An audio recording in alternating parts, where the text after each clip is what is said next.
Okay, good afternoon. It's 1:35 p.m. So waiting on one more delegate, committee members to call in, and then we'll begin our meeting. But while we're waiting, staff, besides Peggy and Ramona, is there any other staff members on the line? This is Byron Shorty with Speaker's Office. Good afternoon. Okay. Hello, Byron. Anybody else? Rudy and I, Theo Chair. I believe we have Kristen. Kristen Lowell is on the call as well. Yes, that's right, Peggy. Mr. Chair, I'm just trying to eat lunch, so I'm chewing. Okay, Kristen, thank you for being here. And then also, any other delegates? Shinanda?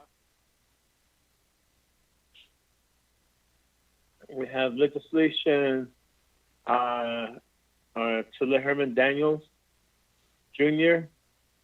And then we have either Shinanda Delegate Wanika, or Delegate Halona, or Delegate Slater. Do we have Vice Chair Smith? Those are three legislations I see on the current agenda that we have.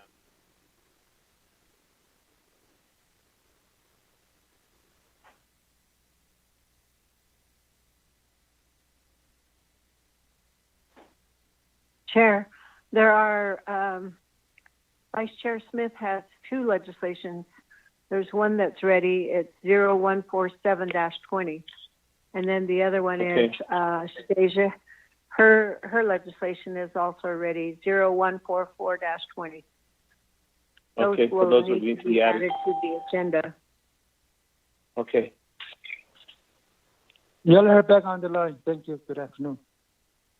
Biga, yeah, nice. Yellow hair. Let's get start our meeting. It is 1:37 p.m. Ramona, could you roll call for us? Good afternoon, Chairman and members of the Budget and Finance Committee. The Budget and Finance Committee of the Navajo Nation Council regular meeting, date July 7, 2020. Jamie Kenyo, and I already got your location. Here. Okay, thank you, Chairman. William Smith Jr.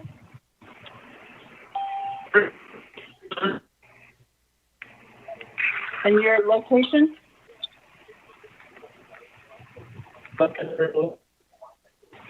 Okay, thank you, Shanova. Jimmy Yellow Hair? Here in Window Rock now. Window Rock. Okay.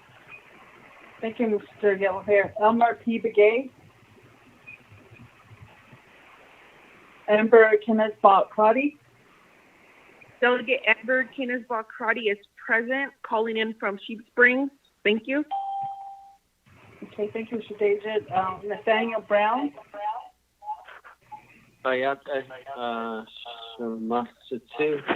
Delegate Brown calling in from Denahosto. Okay, thank you, Che. Chairman, we have 1, 2, 3, 4 members present. 5 members present, I'm sorry. Kashina, let's continue. We do have a quorum, so we'll do the invocation. I believe, committee members, we had a wonderful prayer by Delegate Vince James this morning at 8 o'clock at dawn when we started our other meeting. So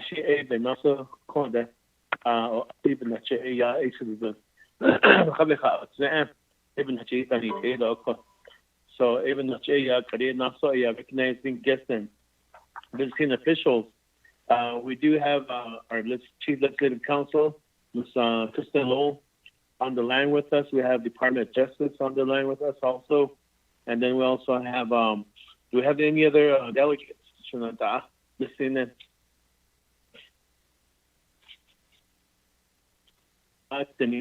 So if I missed anybody, if you would announce yourself.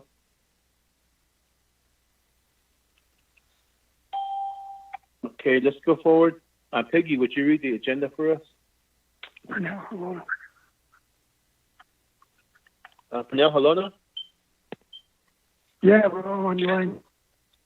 All right. Thank you. Hey, brother. Glad you could join us. Peggy, if you would review the agenda for us. Okay. Good afternoon. This is the proposed agenda for the Budget and Finance Committee of the Navajo Nation Council, July 7th, 2020. It's a regular meeting via teleconference. Presiding is Jamie Hinyo, chairperson, Raymond Smith Jr., vice chairperson, Window Rock, Navajo Nation, Arizona, via teleconference. 1, call the meeting to order, the roll call, the invocation. 2, recognize guests and visiting officials. 3, review and adopt the agenda. 4, review and adopt the journal. None. 5, receive reports. A is 3-branch agreement presented by Kristen Lowell, Attorney, Office of Legislative Counsel. B, update on the nation's oil and gas revenues presented by Perlene Kirk, Controller, Office of the Controller, and others. First bullet is revenue projection impacts to Navajo Nation investment portfolio. Second bullet is the CARES Act funding received by the Navajo Nation, and then the COVID expenditures is the final bullet. C, update on the FY 2021 comprehensive budget schedule presented by Dominic Bial, Director, Office of Management and Budget. D, analysis of eligible costs for the implementation of CARES Act funding presented by Dominic Bial, Director of Office of Management and Budget, and Perlene Kirk, Controller, Office of the Controller. E, update on the COVID-19 CARES Act funding received by the Navajo Nation presented by Cordell Shorty, Contracting Officer, Office of Management and Budget. F, CMY 44-20 CARES Act Fund Implementation of Directives presented by Dominic Bial, Director, Office of Management and Budget, Perlene Kirk, Controller, Office of the Controller, and others. G, COVID-19 related monetary donations and food supply donations, etc., presented by Perlene Kirk, Controller, OOC, Doreen McPaul, Attorney General, DOJ, and Jill Jim, Director, Department of Health, and others. 6, old business, none. 7, new business. A, legislation number 051-20. B, legislation number 0141-20. And then C, legislation number 0146-20. D is scheduling. 8, closes the session. Written announcements, adjournment. Our next regular meeting is July 21st, 2020. And 2020 is, for the summer session is the week of July 20th, 2020. Mr. Chair, members of the Budget and Finance Committee. Christina, thank you for that. Committee members, their motion. Delegate Brown, motion. Yellow hair, Okay, motion by Salute Delegate Nathaniel Brown, second by Shana Delegate Jimmy Yellowhair. With this, committee members, is there any comments, questions on the agenda as read?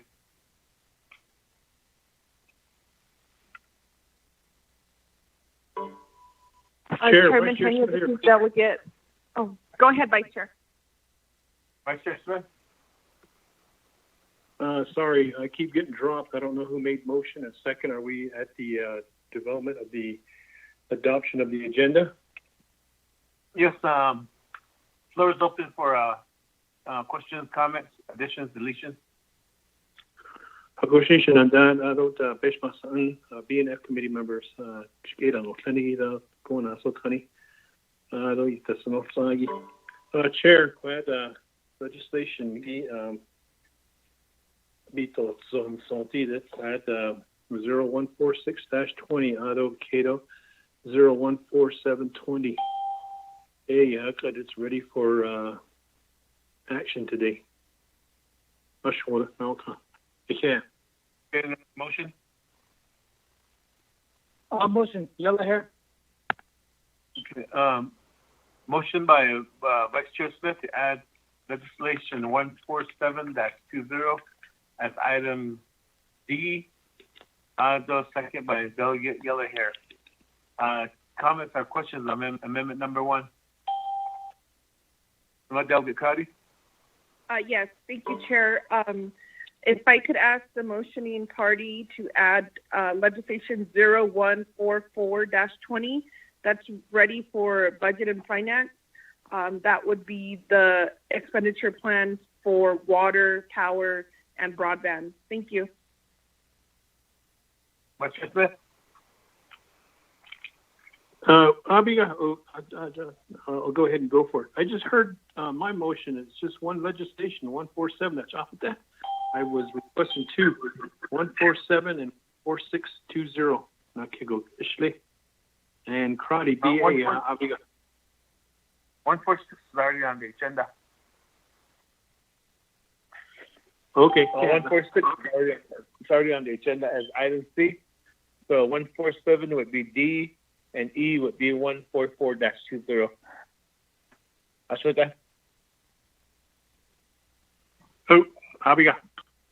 Shuna Delegate Yellow Hair? Diga here. Oh. Okay, Shuna. Any others, committee members? This is Delegate Crotty. Yes, Shima, go ahead. Thank you. Sponsor the amendment, Vice Chair Smith. I guess for the report, Chair, if you could give us guidance. We did make the recommendations to defer the report to our Friday leadership work session call. Does that need to be amended on this agenda? Thank you. Yes, I was waiting for that. Vice Chair Smith, if you would, in your motion, to move the reports to Friday's leadership meeting at 8:30. Ashwita. That way we can just do legislations only with this meeting. Shinantat dated reports again. Ashla is Zogi, largest Anigi A hate. So 3 branch agreement agree Gisha. Aisha that is that important to just or should we just not hear that one? Should we not Shinigi? I don't pushing the meat so peso brain don't nish. It be those so then that's my question on that mayhap. But other than that, I'd rather go to the legislation than go to reports. Okay, Vice Chair, you're holding the motion that it'd be up to you if you want to still hear A, or if you wish to have that for Friday.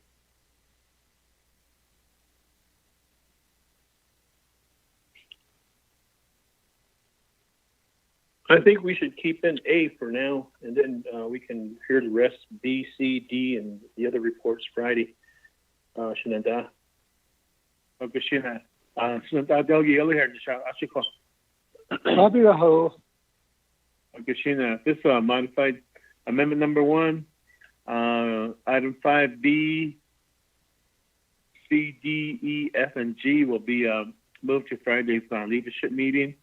And then also legislation 147-20 will be added under new business as item D, and legislation 144-20 will be added under new business as item E, and then scheduling would be new F. Amendment number 1. Any others, committee members? I'll call for the question. Amendment number 1 again. Shinanta Delegate Jimmy Yellow Hair. Green. Shinanta Vice Chair Smith. Oh, green. Shinanta Delegate Crotty. Delegate Amber Kenneth-Bach Crotty votes green. Thank you. Shinanta Delegate Nathaniel Brown. Delegate Brown votes green. Yeah. Delegate Elmer Begay. Delegate Elmer Begay. Okay, we have 4 in favor, 0 opposed. Chair not voting, and Delegate Begay not answering. So with this, we'll move forward. Our agenda has amendment number 1 passes. So back to the main motion. Any other questions or comments on the main motion?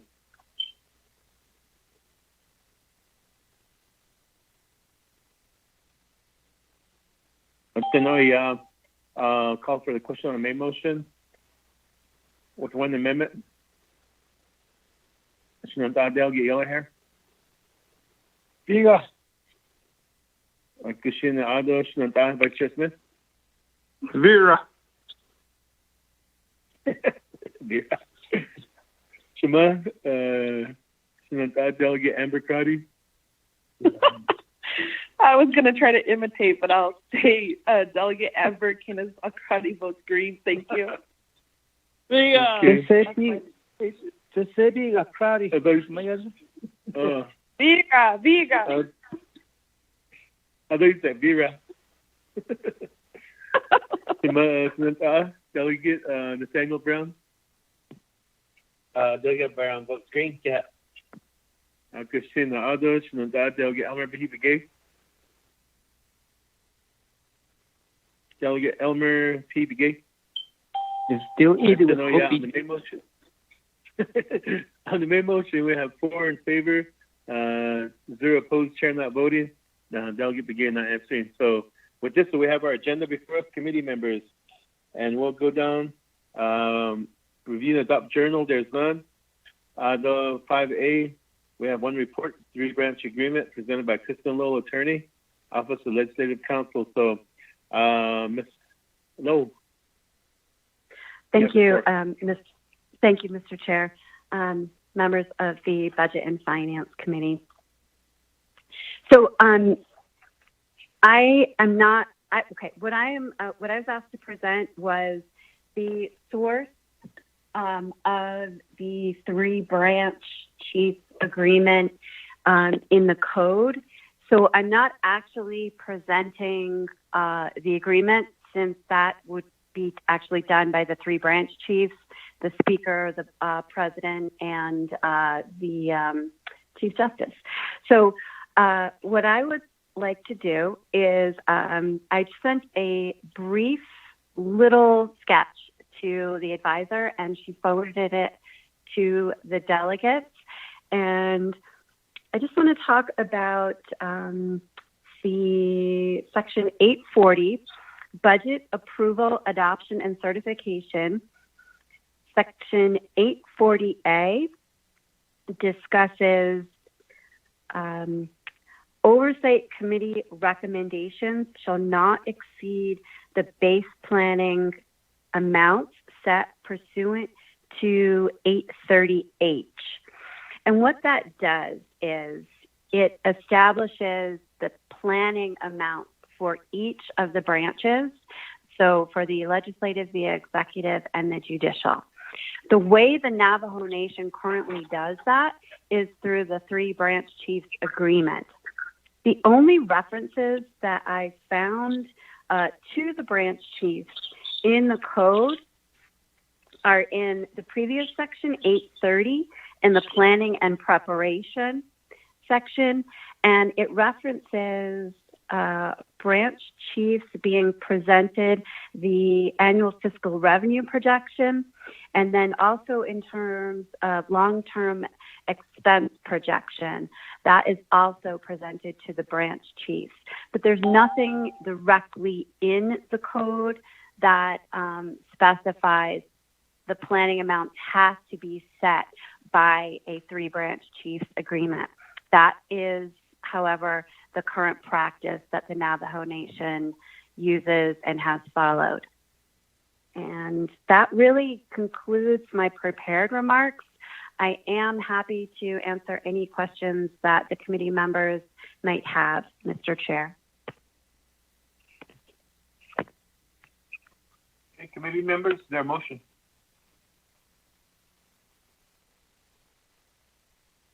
Motion, Yellow Hair. Okay, motion by Delegate Yellow Hair. Is there a second? Vice Chair Smith. Okay, second by Vice Chair Smith. But this, Peggy, did you get that? Motion by Delegate Yellow Hair and second by Vice Chair Smith to accept the report. Questions, committee members?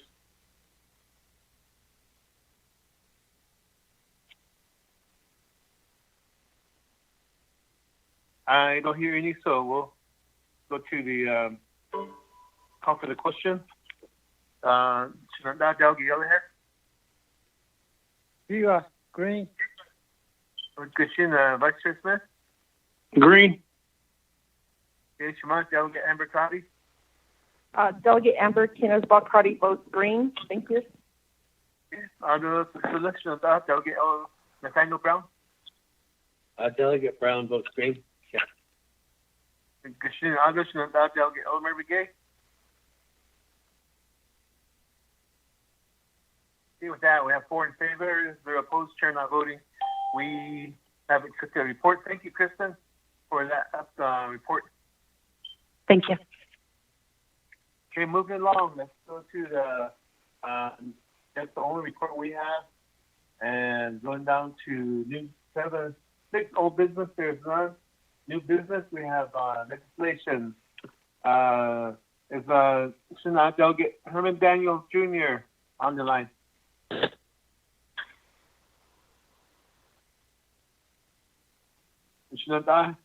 Herman Daniels Jr.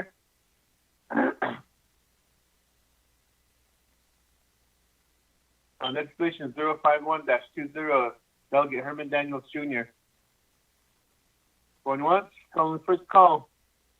Delegate Daniels. Second call, Delegate Daniels. Chairman Henyo? Yes. This is Ramona. On that 005120 legislation, that already has been entertained on, I forget what date. I think it was April, I don't remember when it was, but it already has a resolution number that was already entertained, and I sent that to Peggy. 5120 has already been entertained on Tuesday, May 19th, 2020, and it has a resolution number, BFMY 1920. Okay. That's that. I guess we took care of that already. So we'll move on down to legislation 141-20. I believe we do have Delegate Pernell Halona on the line still.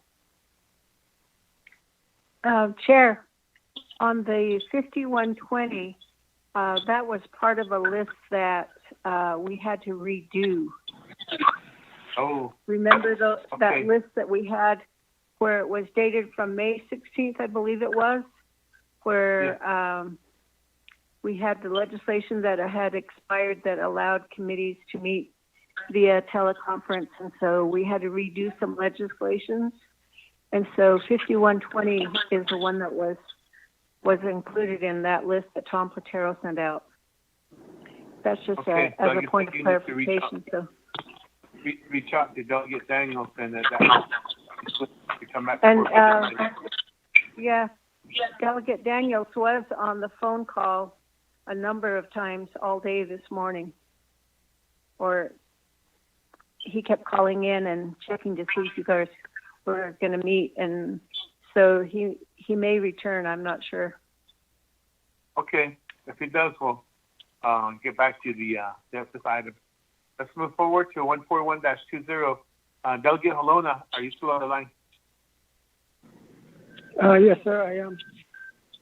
Okay, with that, Peggy, if you would read 141-20 to the record.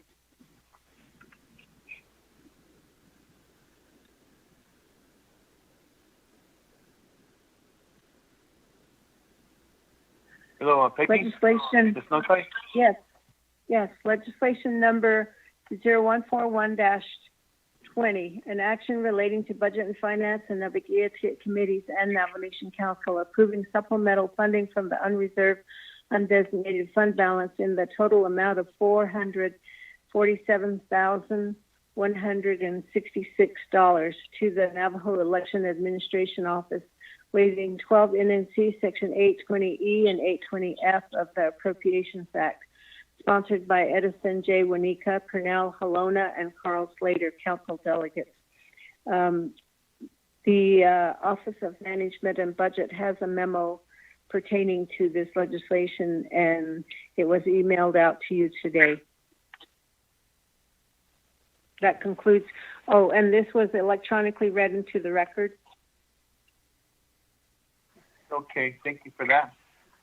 With this, committee members, is there a motion? Delegate motion, Brown, yellow hair. motion. Motion by Delegate Yellow Hair. Is that second by Delegate Brown? Oh. That's good. She's in the back. For the motion and second.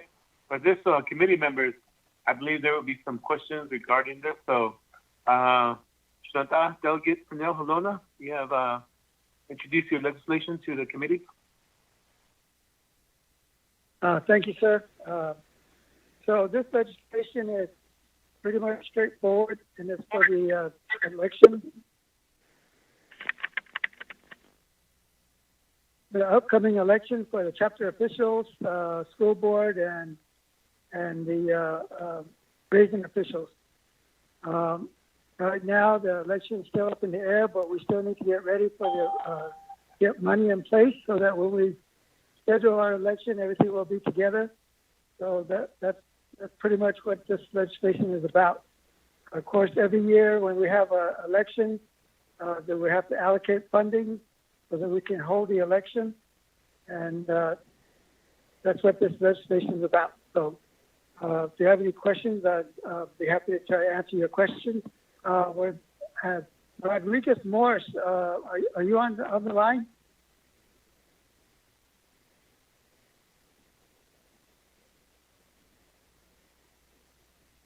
Okay, I guess he's not on right now, so we'll just go with it from there. If you have any questions, like I said, it's just straightforward, preparing for the general election for the chapter officials. Thank you. Okay, with that, committee members, is there any questions regarding Delegate Halona? I believe there is reference to a memo from Dominic Bial too, also, that was emailed to us. And that was on at 12:36 p.m. according to my email here. And Peggy, would you explain that memo to us, the committee? Mr. Chair, I believe that Dominic Bial is on the call. Mr. Bial, It's himself. his memo. And I think I know, but he didn't announce himself. So if you would. If you could read for July 7th, 2020, it says it's a memo to 164 reviewers. Do you all have a copy of this memo? No. Yes, we do. It's in the email. Okay. There's attachments to it. There's two budget forms, Budget Form 3 and Budget Form 4, that have errors on them. And he's noting that those errors need to be corrected in his memo. And then he's saying that the election will take place in November 2020, which is going to be during the first quarter of FY 2021, and so that he was suggesting that he says the FY 2020 budget resolution CS 3019 contains a paragraph at section 2N that the three branch chiefs should that's prioritizing the unmet needs and submit budget proposals for possible supplemental appropriations. Is this proposal a priority, and is there a priority listing? If the branch chiefs had done this, it would be a good plan to guide all supplemental funding proposals.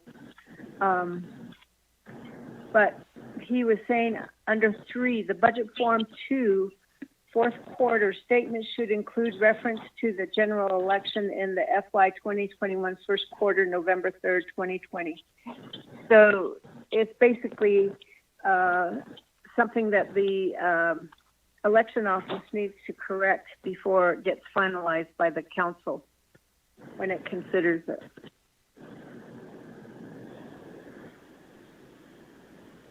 Okay, thank you for that, Peggy. I'm trying to get this on my computer, but it's not popping up, so that's why I was asking. Give us the rundown. Committee members, any questions or comments for Delegate Halona?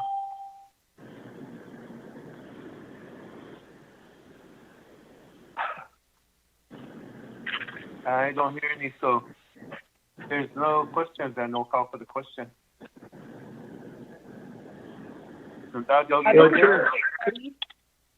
Chair, excuse me.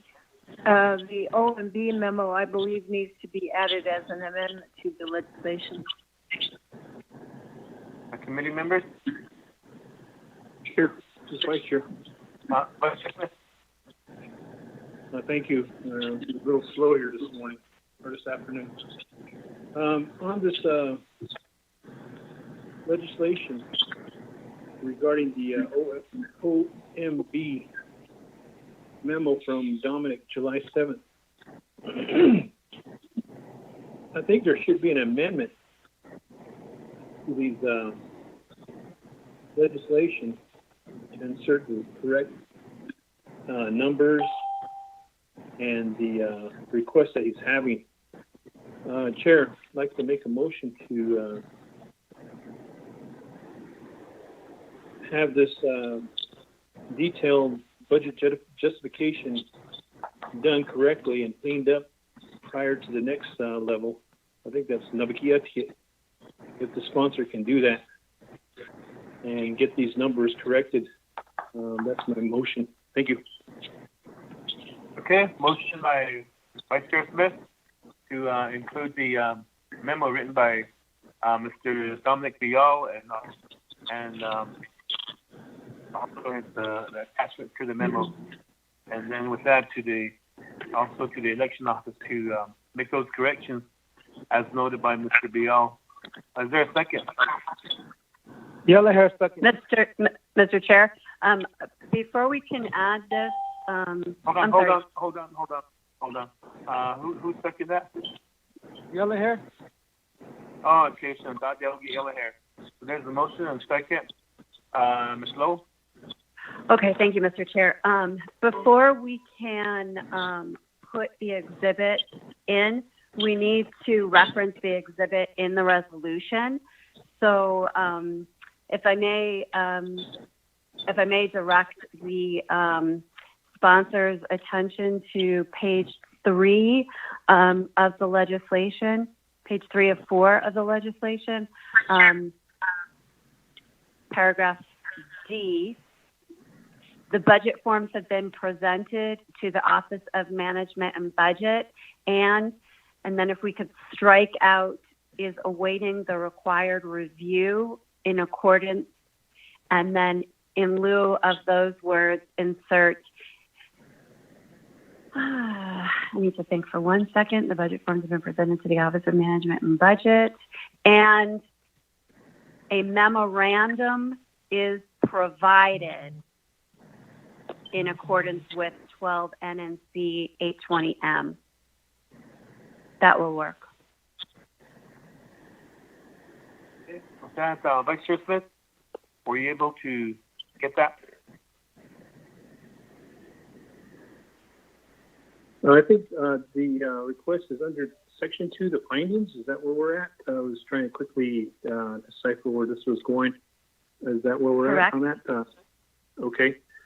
If I'm in line, yes, I'm on. That's fine. Oh, be gone. Okay. So the amendment is to make reference to the...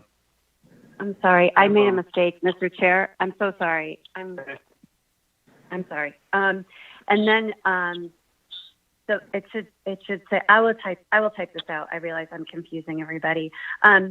So at the end, it should say, instead of period, after the M, it should say comma, and is attached as exhibit, I don't know, where are we? B. It would be exhibit B. I will type this out and email it so everybody can see it.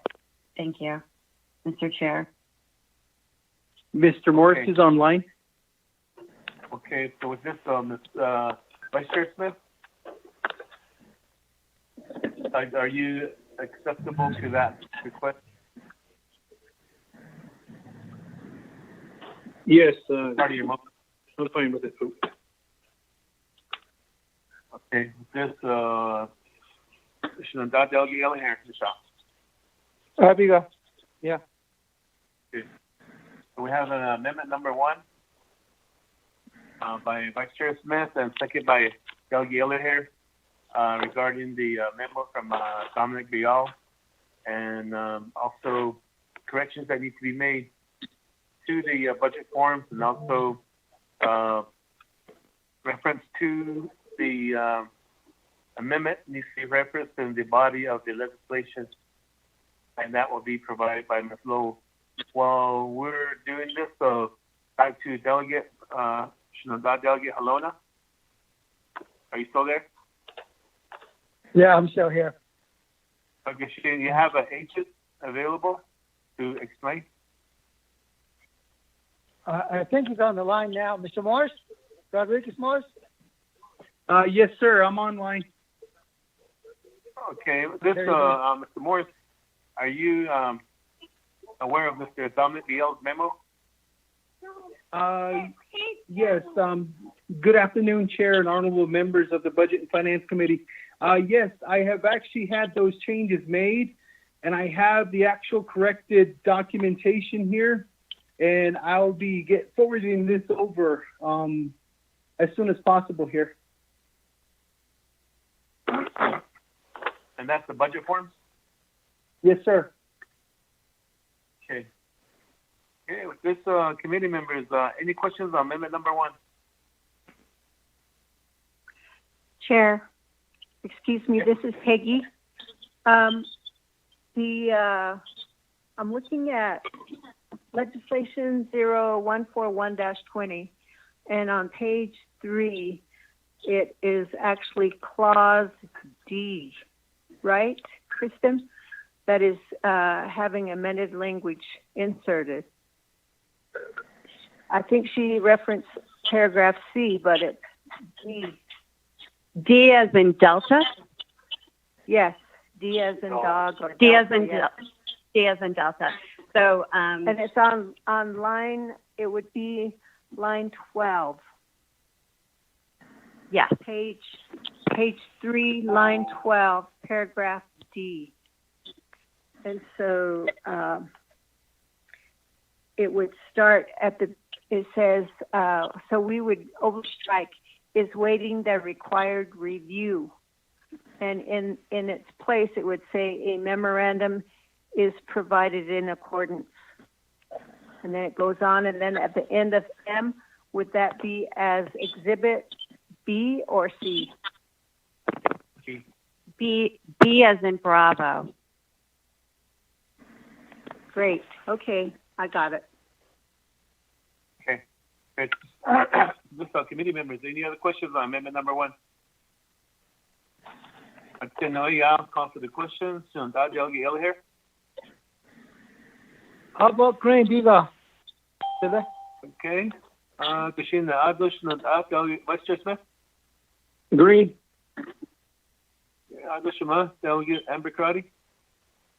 Delegate Amber Kinnensbach Party votes green. Thank you.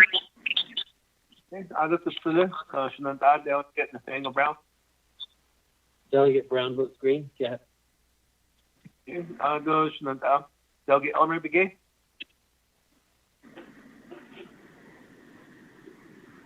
We have 4 in favor, 0 opposed, chair not voting. Amendment number of passes, and I believe Mr. Morris will be bringing over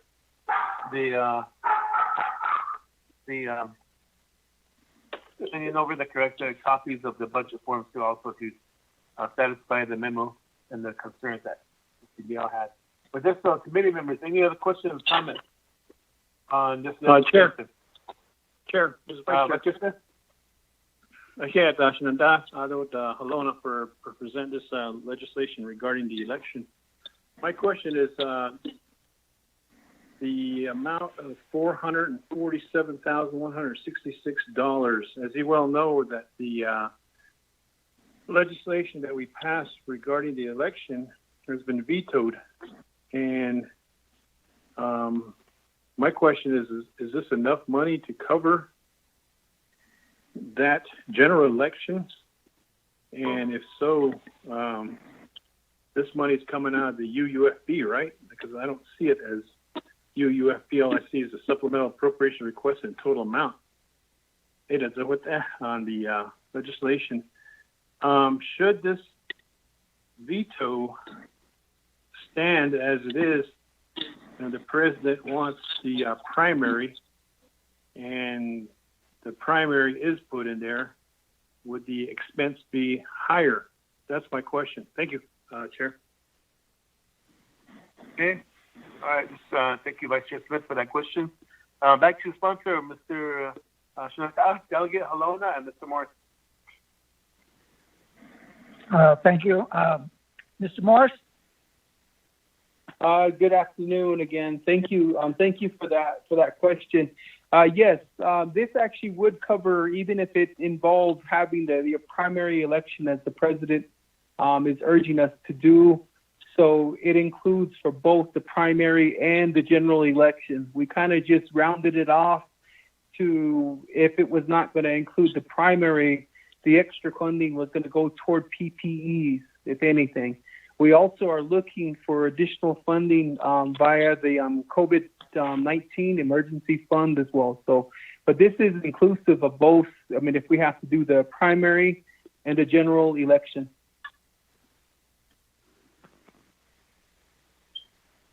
Okay, back to committee members. Any other questions or comments?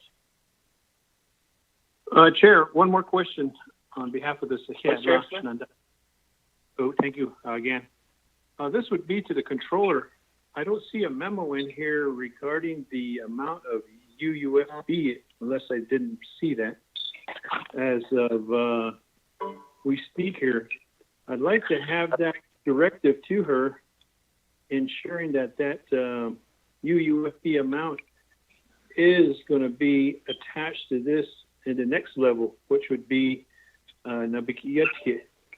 Therefore, we know how much UUFB we have in the account. Do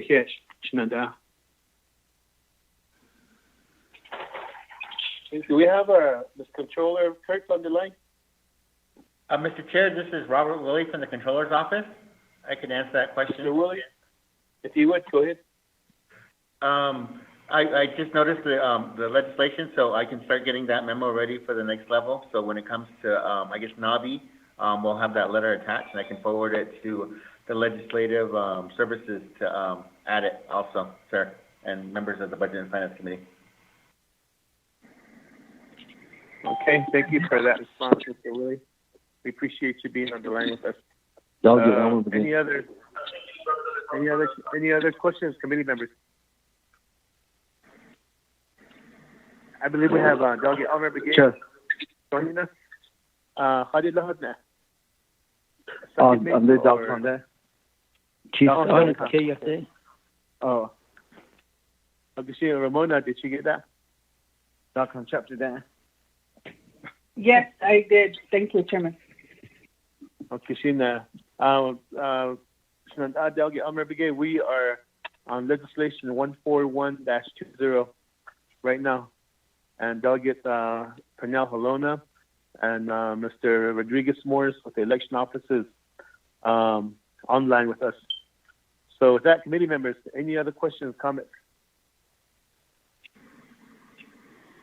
Sure. No, yeah. This is Delegate Begay. There's Sean Johnson. Hello. Oh. Yeah. Okay.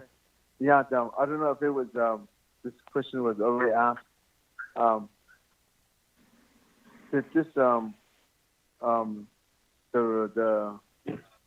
actual legislation requesting for to move to cancel the primary. Yeah. If there was a line item vetoed by the president, you should aid that. If it's like that, let's out and they say, are we requesting funding for it? That's my question. Okay, Trinidad Delegate Brigade, Vice Chair Smith asked that question.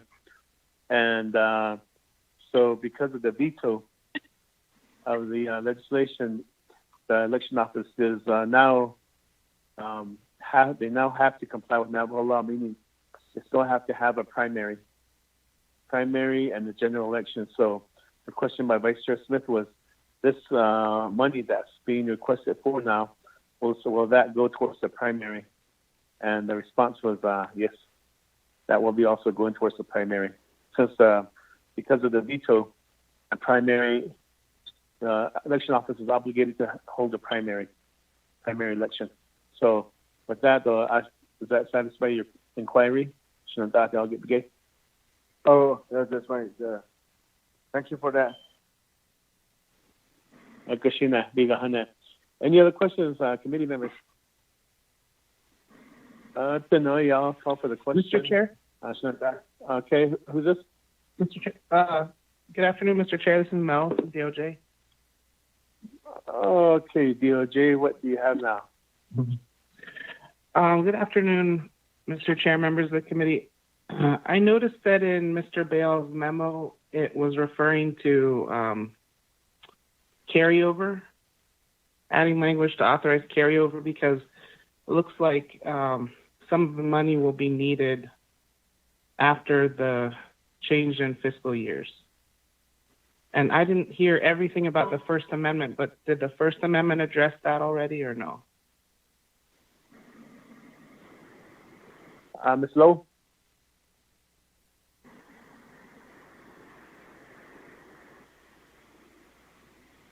Kristen, are you still with us?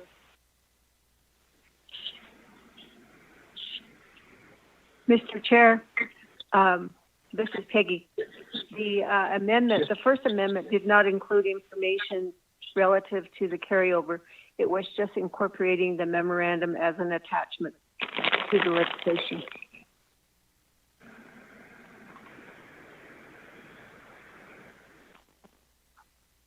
Okay, with that, I wonder if Ms. Lowell is still.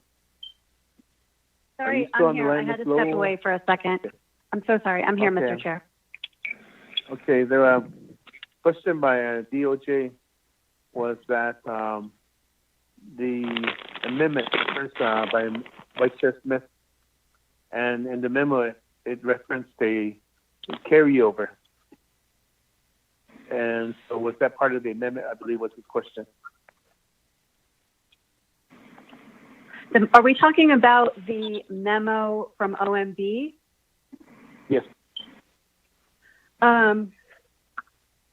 Okay, I have that right in front of me. So what the OMB memo did, okay, it pointed out the errors, and then it said state's cost expense for the November 3rd election have to be incurred. Early absentee, FY20. If funded, it may be advisable to add language that authorizes carryover from the FY 2020 to 2021. We can do that, but no, we haven't added that in as an amendment to the legislation. So in other words, the fiscal year is ending September 30th, so in a couple months. And since the general election will be in November, it'll be in a new fiscal year.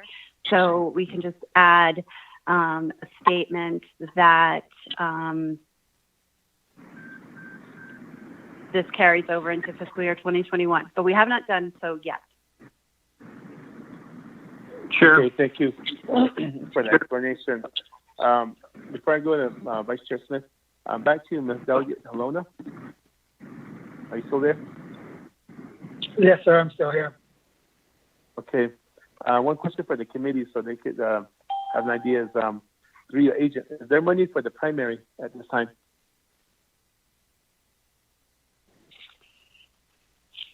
Yes, sir. Mr. Morris?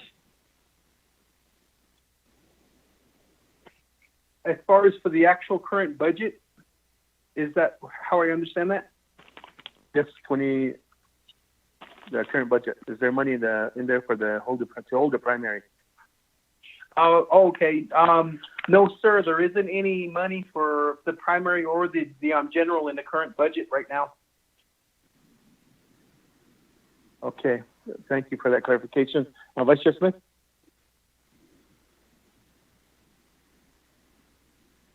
Thank you, Chair. Back to Mel's question on behalf of the FY20 to 2021.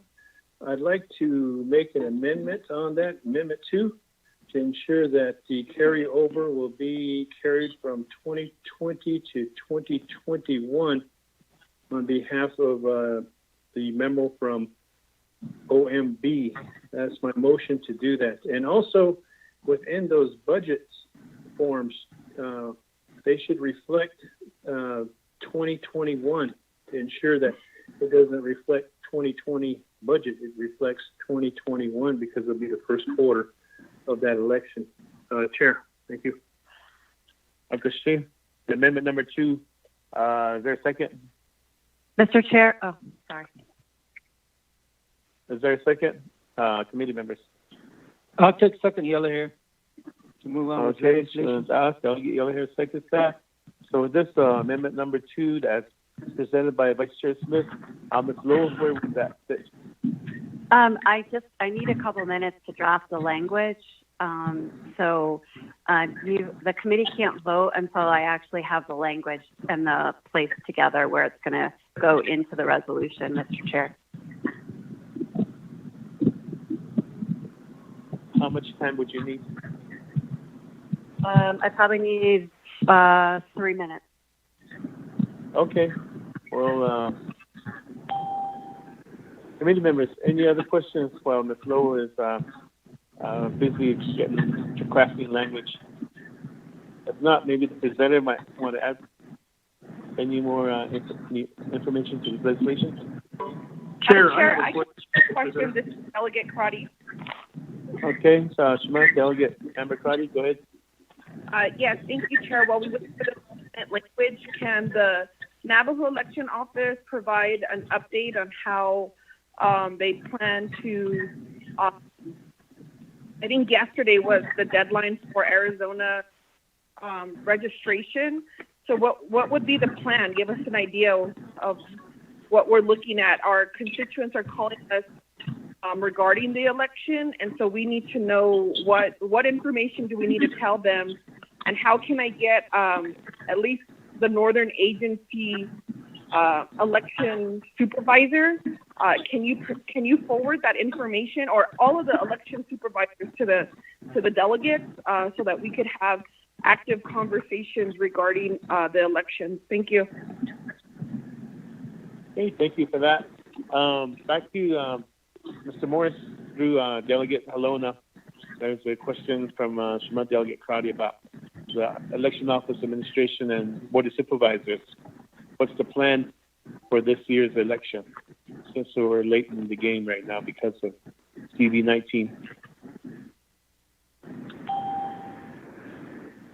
Good afternoon again. This is Mr. Morris. With regards to the elections that are coming up this actual coming year, and responding to that specific question, as far as getting into specific dates, timelines, and what have you, those are things that we're looking at right now. We did have a staff meeting yesterday with the board chairman, and we had come up with several alternative plans, where there is going to be plans for the actual primary and general elections, and it appears that the actual, or one of the alternative plans is eventually to move the primary election to November 3rd, 2020, and moving the general election even into February 2021. That's one option that we're looking at. Of course, the other option is to look to try to get council to override the presidential veto. So at this point in time, we are still looking at all our plans. The Board of Election Supervisors will be convening to discuss these options, and I believe they will be looking to pass resolutions for recommendations to council again. So at this point in time, we're reevaluating everything. We're looking at our timeline, and we'll be determining as far as what needs to happen. We also have legal counsel for our office doing research as to what that's going to entail, as to what laws may have to be changed for this election cycle. So that's basically where we're at this point in time. And then also regarding the information on the Navajo Board of Election Supervisors, and that could be made available to the delegates there for any questions that we might have. Yes, sir. We can actually work on that. I'll get legal counsel to go over all of that as well, and then we can get something released to the delegates. Thank you. Okay, thank you for that. Smart Delegate Crowdy, is that answer the questions you have? Thank you, Chairman Henyo. Thank you for the update. I think it answered how we can move forward.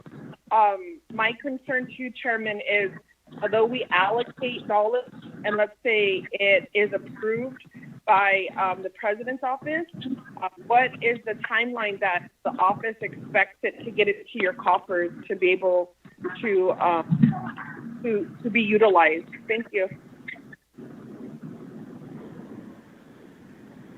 Okay, with that question, Mr. Willie.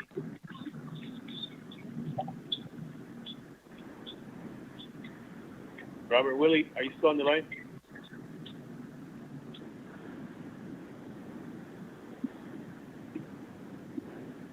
The controller's office, they put the controller's office.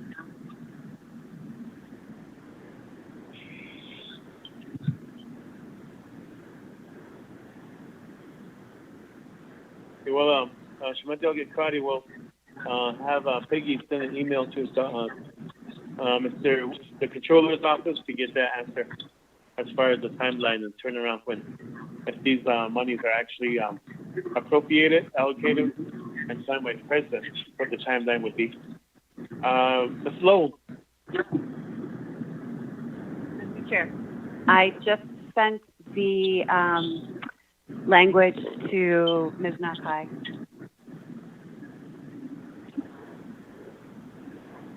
Hopefully it'll be arriving any second now, Mr. Chair. Okay. Or I can read it if you like. If you would, just read it to us.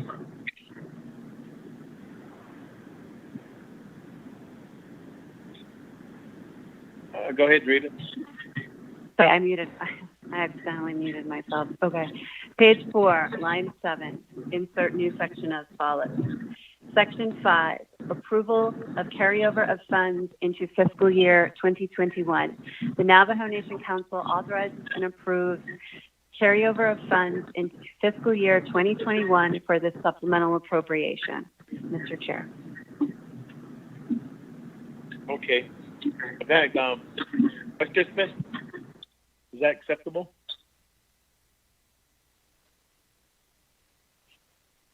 Yes, sir. Johnny, question. Ados and Delegate Yellowhair. Johnny, Kashina, let's committee members. Amendment number 2. I'll call it for the question. Is there Delegate Jimmy Yellowhair? Green, Diga. Okay. If somebody can mute their phone, we can hear conversations in the background.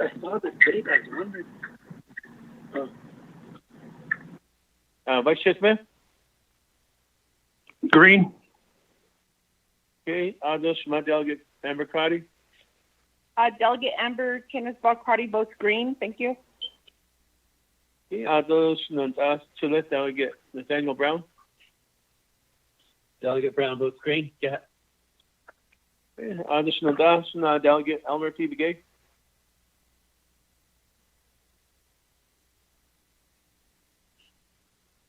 Delegate Elmer Begay. Red. Delegate votes red. Red. Okay. Well, just we have 4 in favor and 1 opposed. Chair not voting. Motion carries. Moving forward, we're back to the main motion.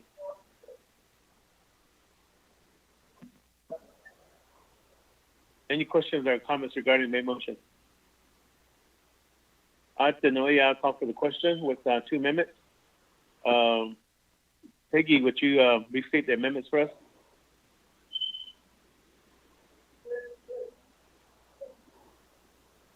Okay, Amendment 1, excuse me, is on page 3, line 11, paragraph D.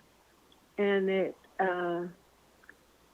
says, budget forms have been presented to OMB, and then you delete the language, is awaiting the required review. Insert new language, and a memorandum is provided in accordance with 12 NNC 820M as Exhibit B. Then you go to the second amendment, which is on page 4, line 7. Insert a new section. The new section would read, Section 5, approval of carryover of funds into fiscal year 2021.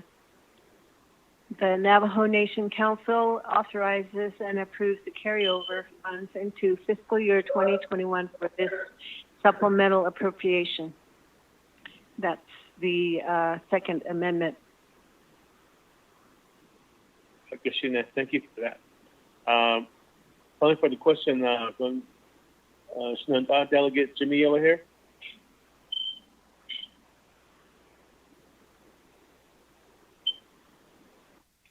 Green? To left.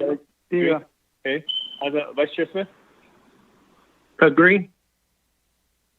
Okay. Delegate Amber Cotty? Delegate Amber Kenneth-Bach votes green. Thank you. Delegate Nathaniel Brown? Delegate Brown votes green. Yeah. Delegate Elmer P. Begay? Green. Okay, we have 5 in favor, 0 opposed. Chair not voting. With this, Delegate De Halona and Mr. Rodriguez Morris, you have a due pass from Budget and Finance with 2 amendments, and we'll see you at Nabikias here. Thank you very much.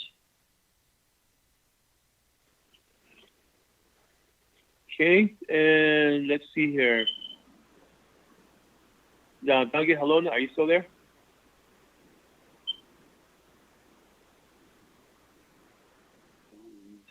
Yes, sir, I'm still here. Okay, Kushina, just checking. Kushina, we have legislation 146-20. Vice Chair Smith, legislation. Peggy, would you read that into the record for us?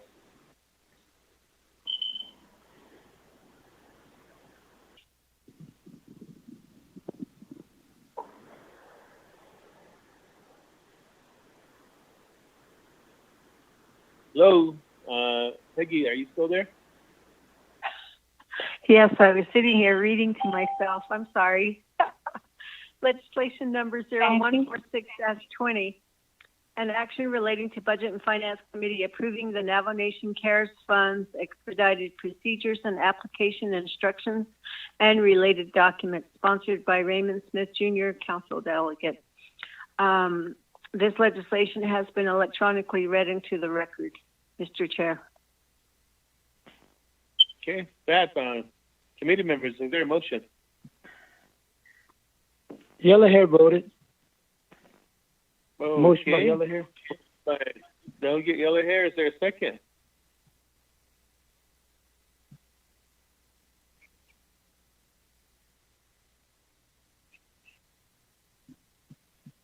Is there a second?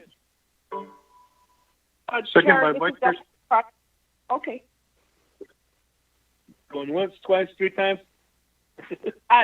Second by Vice Chair Smith? Yes. Second by Vice Chair Smith. There's motion second. This, believe we'll give Vice Chair Smith some time to introduce your legislation. Okay, Chair, Bishmasan, BNF committee members, and also, the Sanosa, so Tanigi, so that Nation Satida, legislation 0146-20, Dasik Sozigi, Quad Council Resolution, but not yet, CMY 44-20, which has directed the Office of Management Budget to develop an expedited budget procedure. O sepadoni including forms and necessary, if necessary, for expenditures, CARES Act funding for approval by the BNF committee within 10 days of the enactment of this legislation. And that's basically CMY-4420, Section 9, Paragraph B within this legislation. Mind you that this legislation here, we're the final authority, so we can either adopt it or amend it or make it available so that we can move forward. In here we have exhibits, Exhibit A, and Exhibit A talks about the Navajo Nation CARES Funds expedited procedures and application instructions in line with the federal laws, CARES Act, the Navajo Nation, addressing public emergency and the effects that's happening with the COVID-19. You know that this COVID-19 is not going to lay to rest, and we don't know what the outcome is or how long it's going to be. But we've got the money from the United States Treasury to utilize $714 million. So with the passage of 0146-20 from the blessing of the Budget and Finance Committee, we will have an expenditure plan. We will have an expenditure plan for that. The overview will be OMB, OOC, and DOJ. OMB meaning Office of Management Budget, OOC meaning Office of Controller, DOJ is Department of Justice, and OLC, Office of Legislative Counsel, prepares the Navajo Nation CARES Fund, expedited procedures and application instructions, application forms, applicant certification, and financial report template. Now there's eligibility for this CARES funds, which is in line with the laws and regulations that are set forth. Now, the Navajo Nation central government entities, Navajo Nation chapters and townships, Navajo Nation enterprises, and other Navajo Nation owned entities, and entities external to the Navajo Nation government that provide benefits and services to the Navajo people.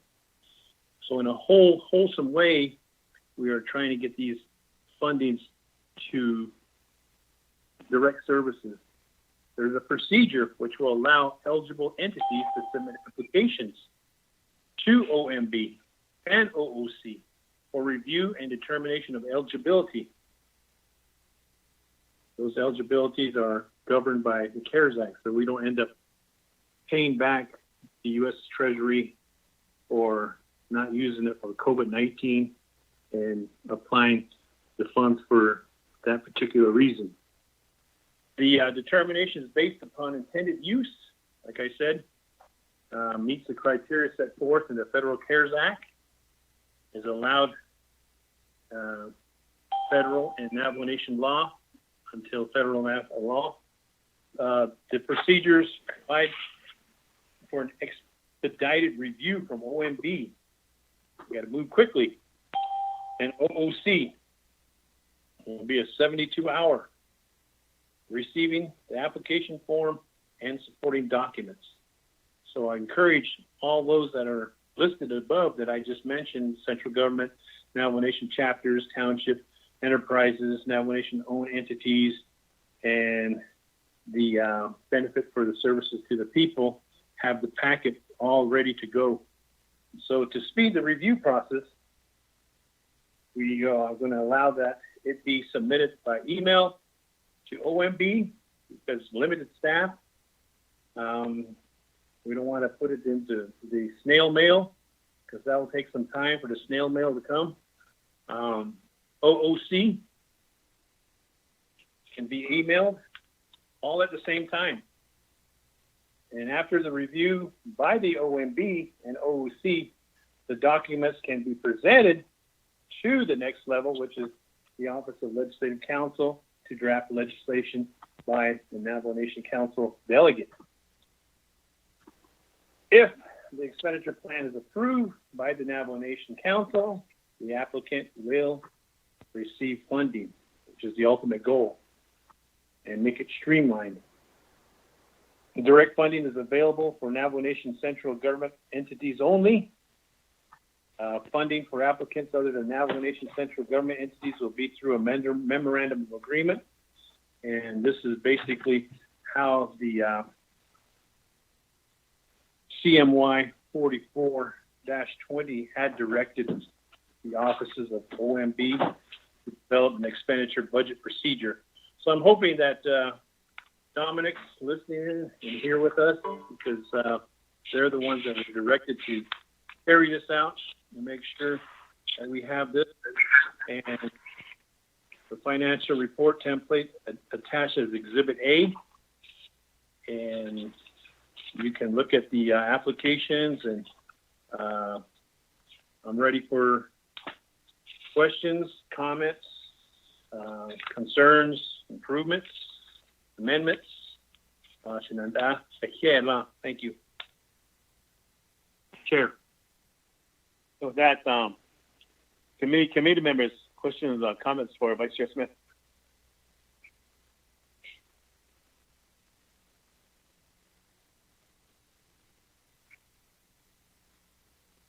Committee members?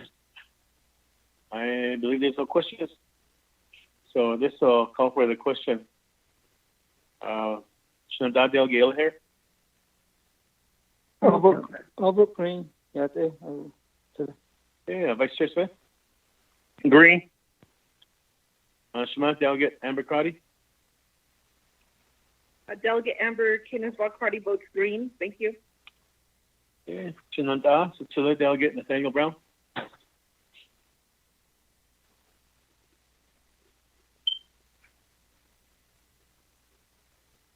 Delegate Nathaniel Brown. Shananta Delegate Elmer P. Begay. Green. Okay. Back to Shananta Delegate Nathaniel Brown. Okay, we have 4 in favor, 0 opposed, chair not voting. Motion carries, the INDEF final authority. Thank you, Vice Chair Smith. Chair. Chair, excuse me, this is Peggy. I just barely got an email from our attorney, Kristen Lowell, and she is indicating that some of the documents need to be numbered appropriately. So they're just wondering if the OMB can be authorized to make the corrections to streamline the documents. Haven't worked with Ms. Lowe. Also, we have Chairwoman Eugenie Charles Newton online with us too, listening in. Welcome to the BNF committee.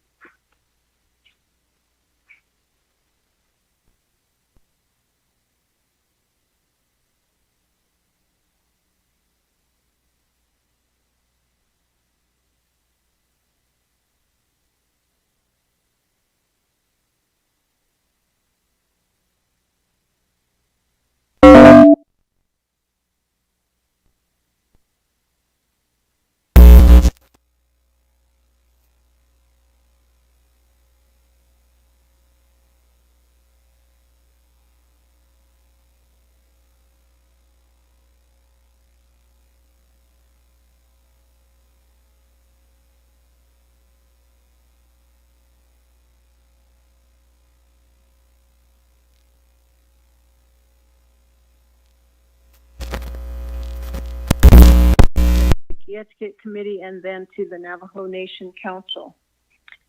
An action relating to Budget and Finance and Nabiki Etiquette Committees and Navajo Nation Council adopting a continuing resolution for the continuing operations of the Navajo Nation government beginning October 1, 2020 and ending December 31, 2020, waiving 12 NNC Section 840B. And so This legislation has been electronically read into the record, and the Internet Public Review document shows that there are no comments made, Mr. Chair. Okay, with that, fair motion, committee members. Motion by Mayor Begay. Is there a second?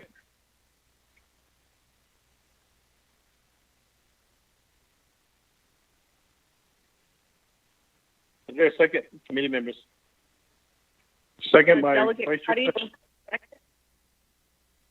Okay, it's second by Delegate Crotty. So there's a motion by Delegate Elmer P. Begay, second by Delegate Amber Crotty.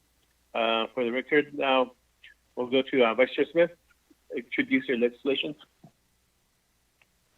Thank you, Chair, and committee members of the Budget and Finance Committee, and those that are here with us this afternoon listening in on the proposed budget continuing resolution, legislation number 0147-20. As we all know, the reason why I'm thinking ahead is because every time we have a report from OMB, OOC, and the three-branch government, they're saying we need to do something. Time is of the essence. And now, right now, we're in July 7th of 2020. We should have been already doing our budget hearings and having our packets ready. And even the BIM has been on delay. We haven't got to the BIM manual. And this is all due to the global pandemic, COVID-19, which has severely impacted the Navajo Nation on a daily basis. And we keep extending the public emergency orders from the resolution that was set forth, CEM 20-03-11, which has prevented many workers, many of our employees, to stay home, to encourage stay home, work at home. Even our teleconference is kind of awkward. Our amendments are kind of awkward. Our legislations are kind of delayed, and we go way into the midnight hours trying to deliberate over certain legislation. Just imagine if we were to have hearings within an oversight, how long those would be, how long staff would have to be waiting, and how long documents would have to be provided and presented and reviewed. And we all know the procedure. It's not our first rodeo. Last year we had no problem because there was no pandemic. But with this pandemic, it's really put us behind. And it's not human error. It's because of what we're experiencing. And not knowing what's going to take place. And this continuing resolution will start from October 1st, ending December 31st of this year. And if need, we can also ask for second quarter. I'm not predicting, I'm not hoping, and I'm not wanting this COVID-19 to continue, or I'm not the guru of any pandemic, but we need to do something in order to continue operating with the Navajo Nation. The three-branch government has met, and that's why that document was provided to us through the three-branch government, three-branch chief agreement for FY 2021. With that amount, this is 100%, 167 million. They can budget for the first quarter as a continuing resolution. So I plead with my members to stand on behalf of looking at the continuing resolution. I'm not saying that's the ultimate answer. I'm not saying that it's going to take care of everything, but it's one way of gearing up. At least we have this in place in case we cannot get the FY 2021 budget in place by September. Now, mind you, we have a council session coming up this month, and we have COVID-19 CARES Act money that a lot of delegates are going to be presenting and wanting to get monies out there so we can expend this money by December 30th. And I don't know if there's going to be an extension provided from the U.S. Treasury to the Navajo Nation to utilize this funding beyond December 30th, and I'm hoping it does. But backtracking back to the main budget of FY 2021, we're looking okay with the $167 million, which the three chiefs had agreed on behalf of utilizing this as a basis of 100%. So I plead with the Navajo Nation Budget and Finance Committee members, because I don't know if we're going to be open up July 25th, I think it is. And there's extended lockdown, weekend curfews, and essential businesses are on curfew, and work has been limited. Even some of our chapters have been limited to certain hours. They're not operating like they used to, 8 to 5, Monday through Friday. And to get a comprehensive budget in, to have a hearing, to have all those provided, testimony and revisits, and bringing it forth. I know it was mentioned earlier, maybe we should just do away with the oversight folks, in all due respect, and just give it to Budget and Finance, and then Budget and Finance gives it to NABI, and then NABI sends it over to Council, and it goes across to the President. As we well know, that it takes time for the President to review that and to sign it into law. And as things are going right now, I hate to see us trying to do this at the 11th hour. So it's a preparation. It's looking forward to it. It's based off of what I had just mentioned. So, Shananda, for listening, and up for questions. I'll do my best to answer your questions, your concerns, your amendments, your positive input, and even some critical analysis that's will be put in place of this continuing budget resolution. Will be based upon the 100%. And thank you for motioning and second of the legislation on 0147-20. And the next step would be the Kiyatki and the Navajo Nation Council. Chair, thank you. And with that, committee members, questions, comments? This is Delegate Crotty with a question. Go ahead, Shimon. Thank you, Chairman Henio. Thank you, Vice Chair Smith, for the legislation. In the conversations regarding the budget calendar, I did ask for an option on continuing resolution. So I think I was somewhat surprised to see this legislation at this time, in not really having an opportunity for the committee to look at all of the options and weigh the pros and cons. One area that I'm concerned about, or maybe you have the answer as a sponsor, is in reading this legislation, I was hoping that some of the CARES funds could be used to offset fiscal year 21 general budget, general allocations. So my question is, in reading this, I don't see any mention of the CARES fund. What were your ideas or your suggestions in terms of, does that mean that that's something that you don't want to move forward with? I'll need some guidance on that as we look at maximizing the use of Navajo CARES Fund. Thank you, Chair, and I'll go back on mute. Hearing that, Vice Chair Smith?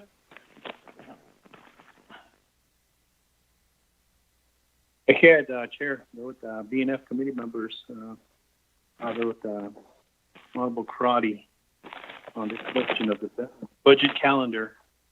Yes, there's one that's going to be entertained. On behalf of that, OMB had sent a calendar, and I was questioning the same thing. Could there have been a continuing resolution on the pros and cons of that? The pros is if we have a continuing resolution, at least we have something in place. And if we do develop a budget according to the budget calendar, then the continuing resolution, I guess, can be put to the side and we go with the FY 2021 budget if we do make the time frame. The other one is use of CARE Act money. I was basically just going off the 3-branch chief agreement on the $167 million, and that was agreed upon for the 3 branches, executive, legislative, and judicial, on basis of using the FY 2021 budget. But that doesn't mean we just stick with that.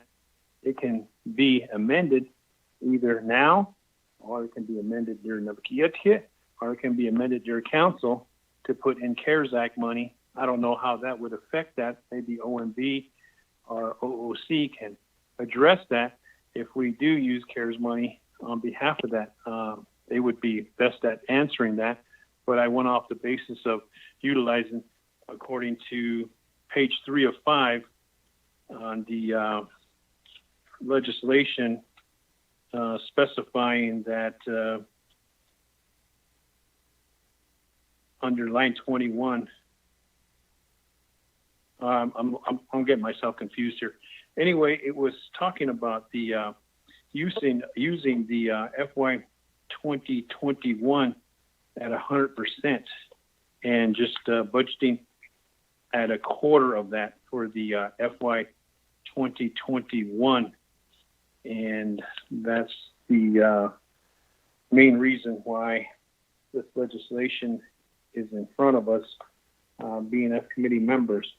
I don't have the complete answer on the CARES Act money on behalf of that. Maybe OMB or OOC can help, or maybe even Legislative Council can help out with that if we can utilize some funding in that and offset some costs on this. Thank you, Chair. Yeah. Thank you, Vice Chair Smith. Committee members, any other questions, comments?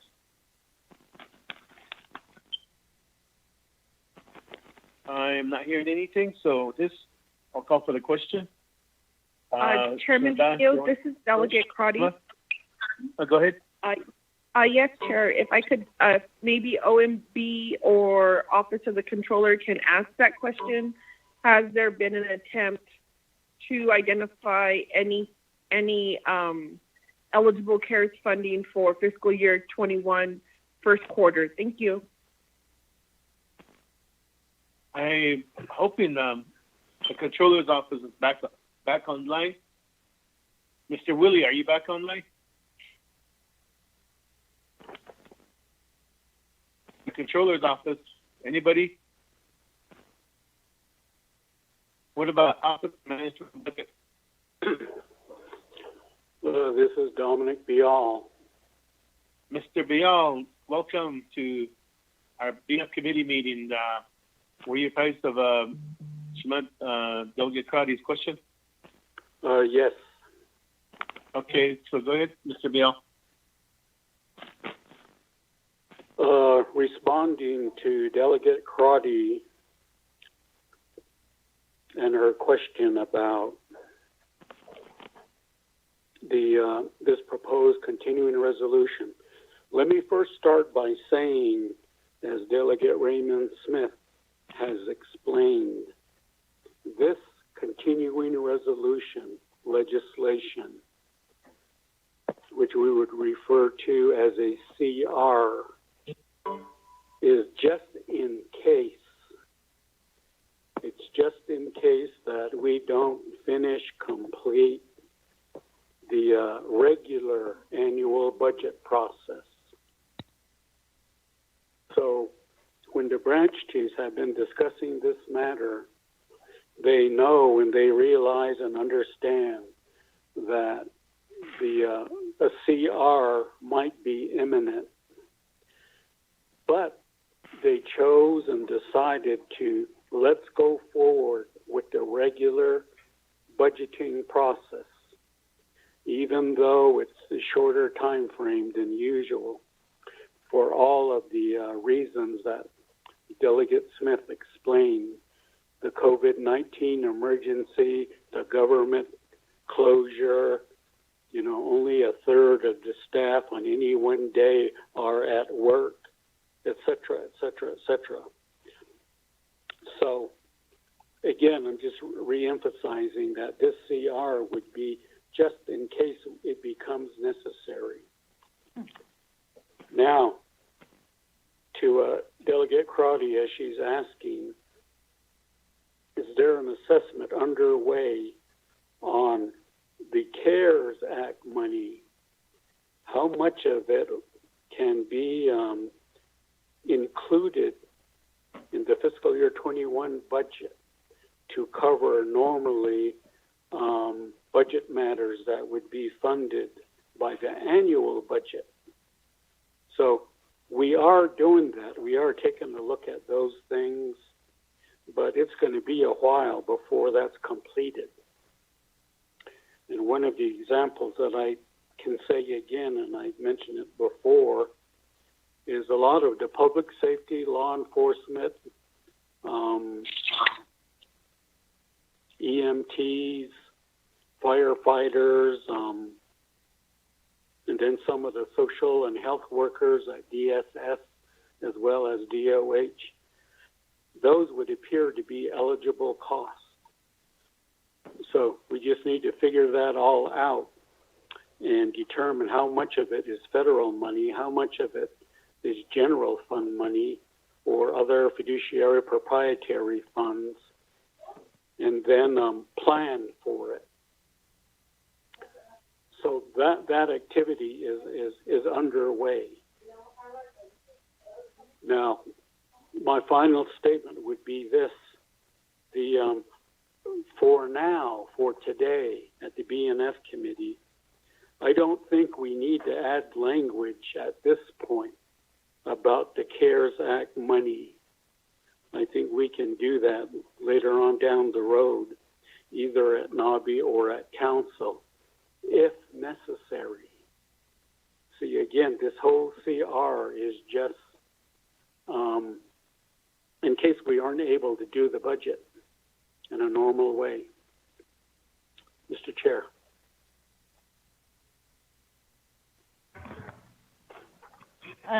Okay, thank you for that response, Mr. Bial. Thank you. And I believe we do have this controller's office is on the line now. Go ahead. Oh, good afternoon, everyone. Chair Henio, and then the members of the committee. So I think the question to Shadeja, Delegate Crotty's question was, where does the CARES Act funding fit in on this continuing resolution? So aja that's based on the hiki that's a chon abira cotation na the kid. So so essentially from our perspective, there are CARES Act allowed expenditures, not only that the nation has already incurred, and then also potentially will incur, or actually I shouldn't say potentially, we will incur. So I believe due to, the timing, I think it's in the nation's best interest to pursue those types of questions and answers, because you kind of have to look at these fundings almost like in a triage manner, because, for example, we have some COVID-related grant fundings, which Mr. Cordell Shorty always updates this committee. Also, we have the CARES funds, which everybody knows there's a deadline to that. Although the general funds. The general funds, as everybody knows, is unrestricted. So,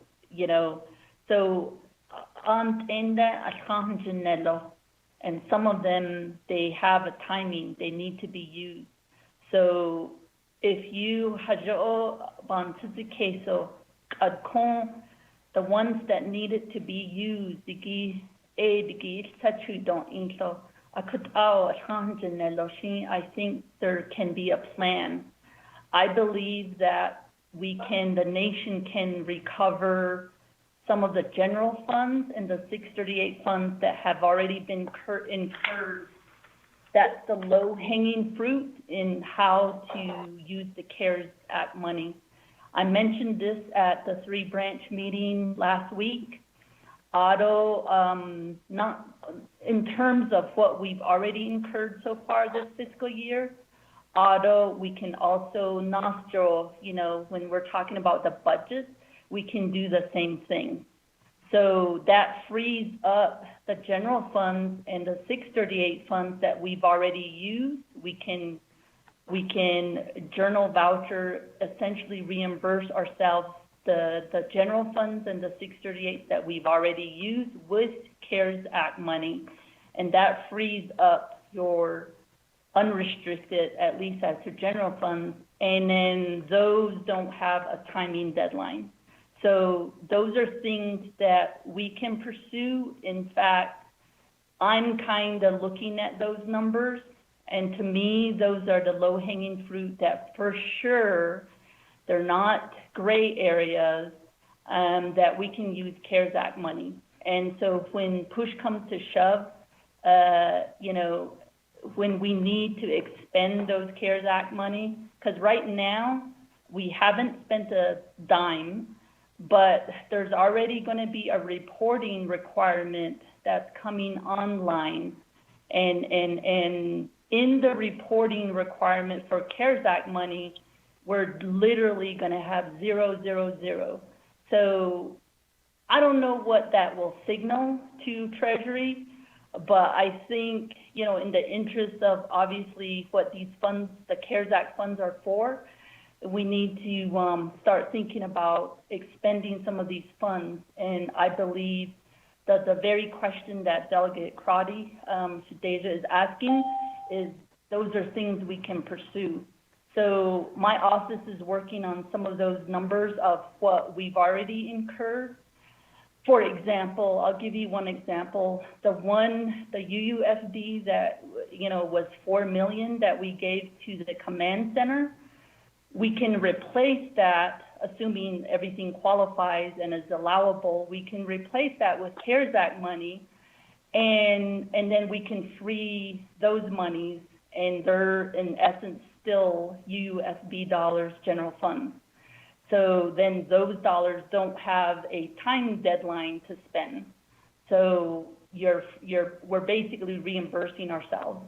And we can do that not only for this fiscal year, but we can look forward and say, okay, in first quarter 2021, what are those expenses looking like? So that's kind of what I wanted to offer up in answering that question.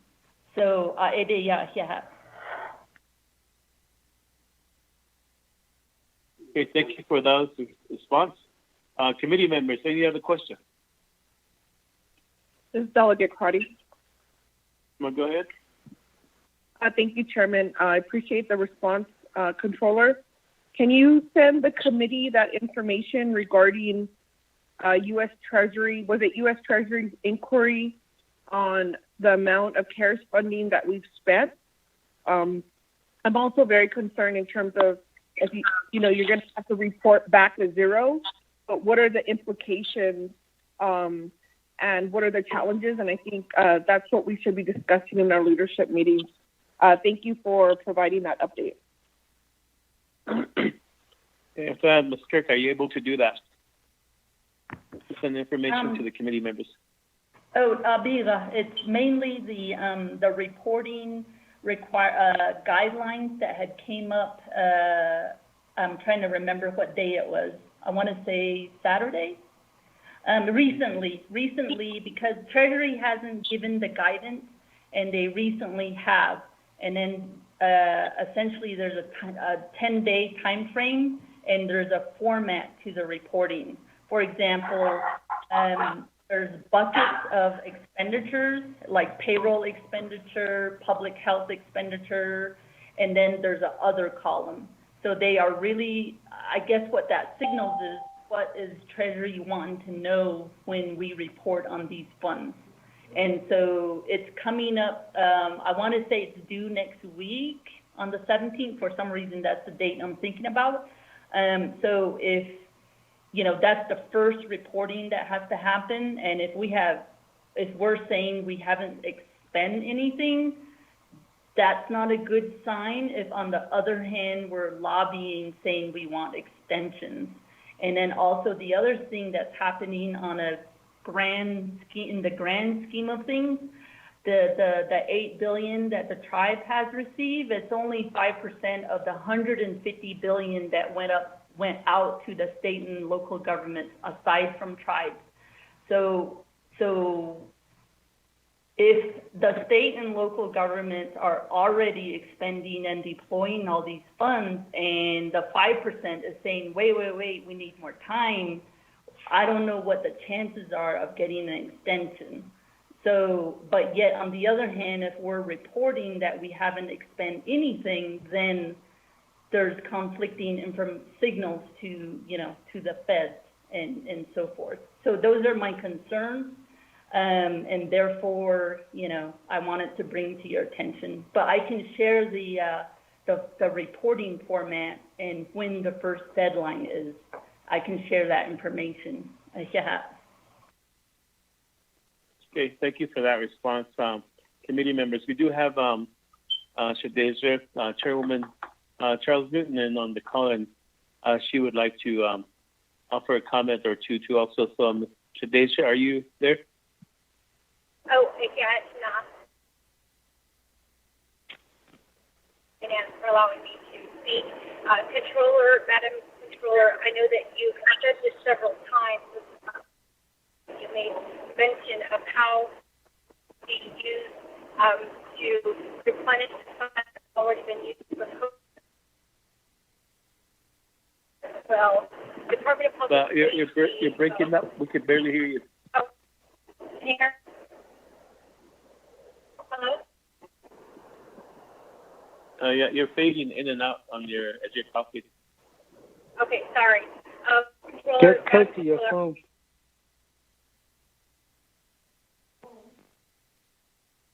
Go ahead, try again. Money actually be used to replenish some of the funds that were already used for COVID-19, to replenish the budget. And then you also mentioned how we could use that money for the first quarter. If I wanted to get some information on how we could do that with the Department of Public Safety, and also possibly the judicial branch, is that, are you, I guess, available to do that, one? Or two, is it possible that you could just do a full, some meeting and that could actually take advantage of what you're talking about? Because I think that that's something that we should explore, and I'm willing to drop legislation at least for the Department of Public Safety. Make it available to them and to get their budget information. Thank you. We're back on you. Yeah,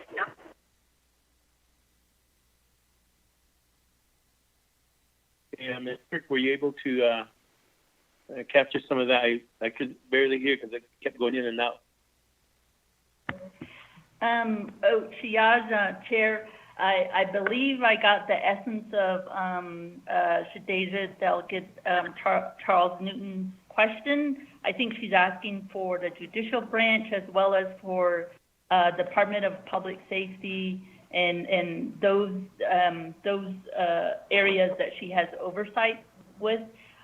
So my answer is that we're actually currently working on gathering the numbers across all three branches that we think, as I mentioned, the low-hanging fruit of all the things that we currently incurred, and then also that, you know, we're trying to get a handle on what we think we will incur. So we're, you know, because I think if you start thinking in terms of using these CARES Act money and then freeing up the unrestricted nature of the reimbursement, then we can sit there and say, well, that helps our coffers. And going forward, those are the monies we can spend on projects that don't have a deadline. So I think it's in the best interest of the nation to present those numbers. And I today, right now, we're working on those, calculating all those numbers and so forth. What the qualifying allowable expenses are, you know, and so that's kind of what we're working. We're doing it all inclusive, and so that leadership can look at the numbers and take that into consideration. Yeah.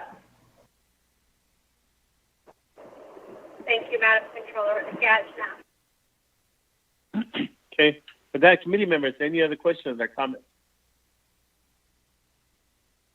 Let's call for the question. We're at 3:23 right now. Delegate Yellowhair. Yeah, I'll book Green this afternoon for the budget information. So let us get the team move on. Share all this. Okay. I'll book Green. Okay, Vice Chair Smith. Green. Okay, Shema, Delegate Karate. Delegate Amber Kinersbaugh-Crotty votes green. Thank you. Aldo Soler, Delegate Brown. Delegate Brown votes green. Yeah. Aldo Delegate Begay.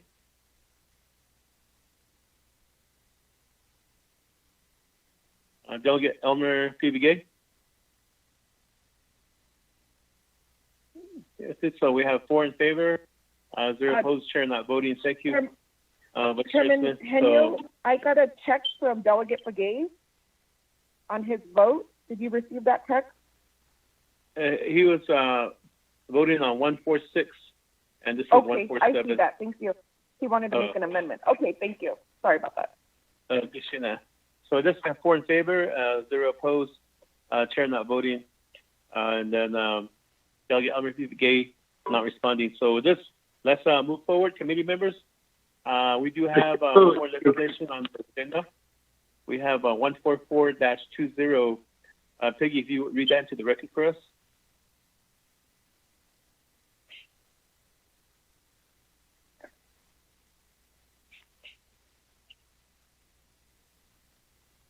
Peggy?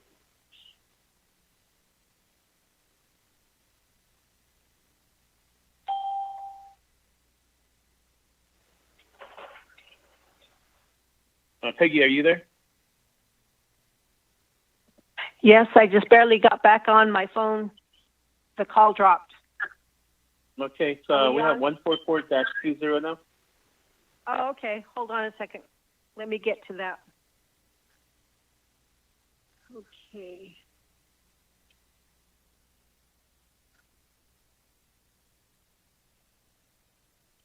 Okay, legislation number 0144-20 is a proposed Navajo Nation Council resolution, 24th Navajo Nation Council, second year 2020, introduced by Amber Kinersbaugh-Crotty, prime sponsor, co-sponsored by Carl Slater and Seth Damon, tracking number 0144-20.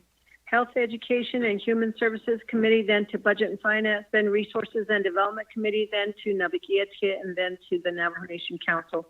That's the order of the assignment of this legislation.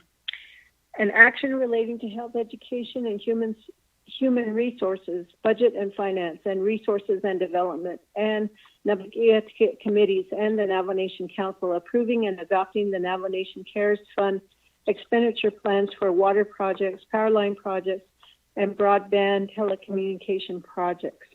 So this legislation has been read into the record electronically, and there are several exhibits that are mentioned in the legislation, and you can look at those.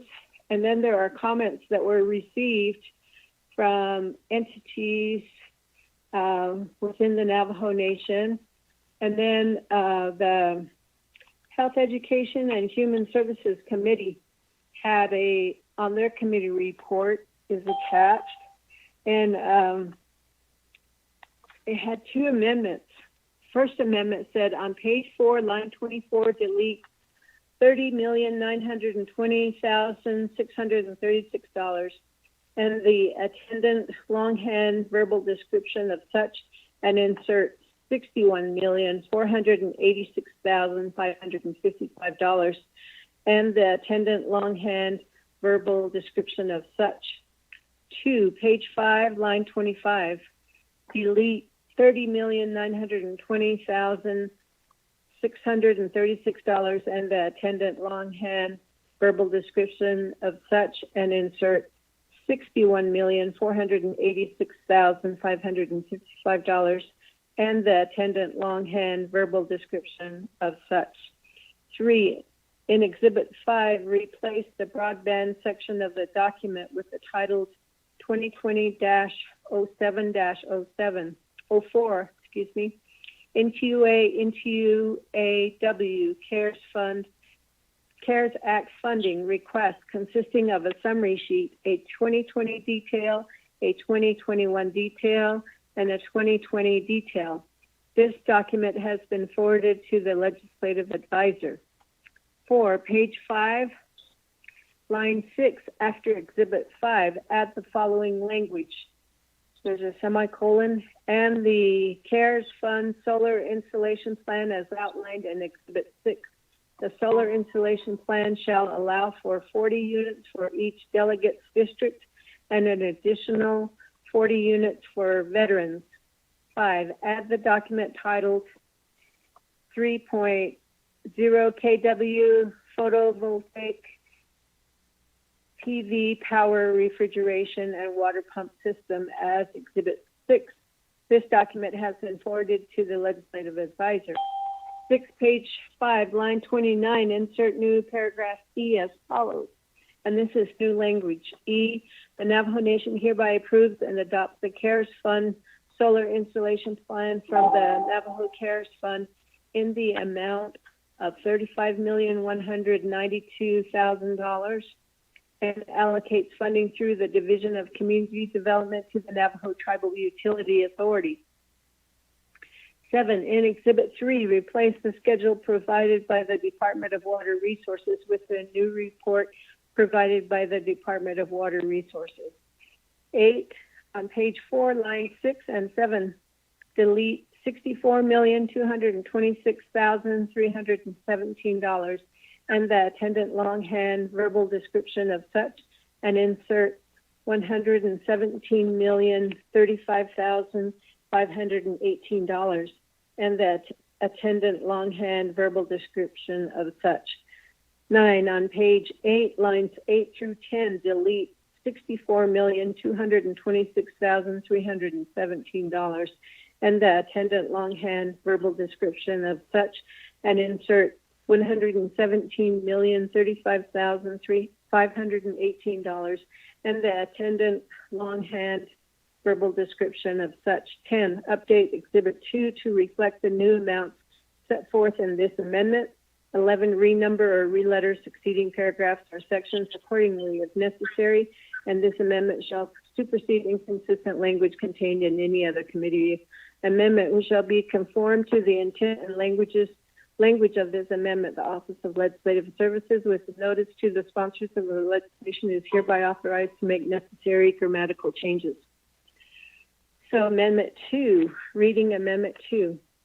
1, page 4, lines 6 through 7, delete $64,226,317 and the attendant longhand verbal description of such and insert $186,574,655 and the attendant longhand verbal description of such. 2, page 5, lines 8 through 10, delete $64,226,317 and the attendant longhand verbal description of such and insert $186,574,655 and the attendant longhand verbal description of such. 3, in Exhibit 3, add 2 spreadsheets to the water project to include CARES Act water/ water/wastewater projects listing NTUA. The document has been forwarded to the legislative advisor. For renumber or reletter succeeding paragraphs or sections accordingly, if necessary, and this amendment shall supersede inconsistent language contained in any other committee amendment which shall be conformed to the intent or language of this amendment. The Office of Legislative Services, with notices to the sponsor of the legislation, is hereby authorized to make necessary grammatical changes. And so this was passed with a vote of 5 in favor, 0 opposed. Mr. Chair, that concludes the reading of legislation 0144-20. Okay, thank you for that. Committee members, is there a motion? It's Delegate Brown, I'll motion. Okay, motion by Delegate Brown. Is there a second? Vice Chair Smith, second. Okay, Vice Chair Smith, second. This committee members, Commissioner Delegate Crowdy, if you would introduce the legislation. Yes, thank you, Chairman Henio. Thank you, committee members. I appreciate the time and the energy. What I want to do is just briefly thank all of my colleagues for getting on the multiple calls that discuss legislation 0144-20. We are currently scheduling calls for agencies, and tomorrow we hope to solidify the times for Eastern agency delegates and Port Defiance agency delegates. With that in mind, this is legislation 0144-20, approving and adopting the Navajo CARES Fund expenditure plans for water projects, power line projects, and broadband telecommunication projects. Exhibit 3 has the water project expenditure plan. The purpose of this water project expenditure plan is to allow for the use of the updated amendment language that Ms. Nakai read into the record for the first year, subject to the extension of the deadline of the Coronavirus Relief and Economic Stimulus CARES Act. Additional projects shall be prioritized for expenditure from the remaining funds. The Department of Water Resources will affirm that it will use the funds in accordance set forth by CMY-44-20 and the CARES Act. The Department of Water Resources will be responsible for implementing and monitoring these funds, and the oversight will be the Resource and Development Committee and the Budget and Finance Committee. There is an attachment with the new numbers. What is important to note, committee members, is the first batch of projects were projects that were approved in the 2016 Sehastin water legislation. And I'm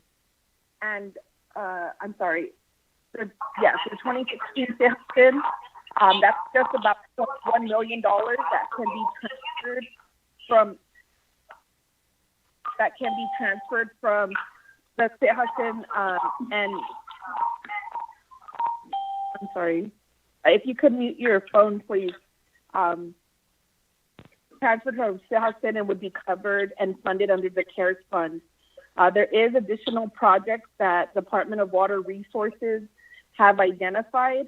And in terms of having conversations with colleagues on the line, we did agree that there should be equity in terms of how this funding is used, as all areas of the Navajo Nation have been impacted by COVID. The Office of the President and Vice President recommended an expenditure of $300 million for water infrastructure and agriculture projects, where adequate plumbing of the Navajo homes are necessary to provide clean water for hygiene and household use to combat COVID-19. And agriculture projects are needed to promote self-sufficiency and economic development.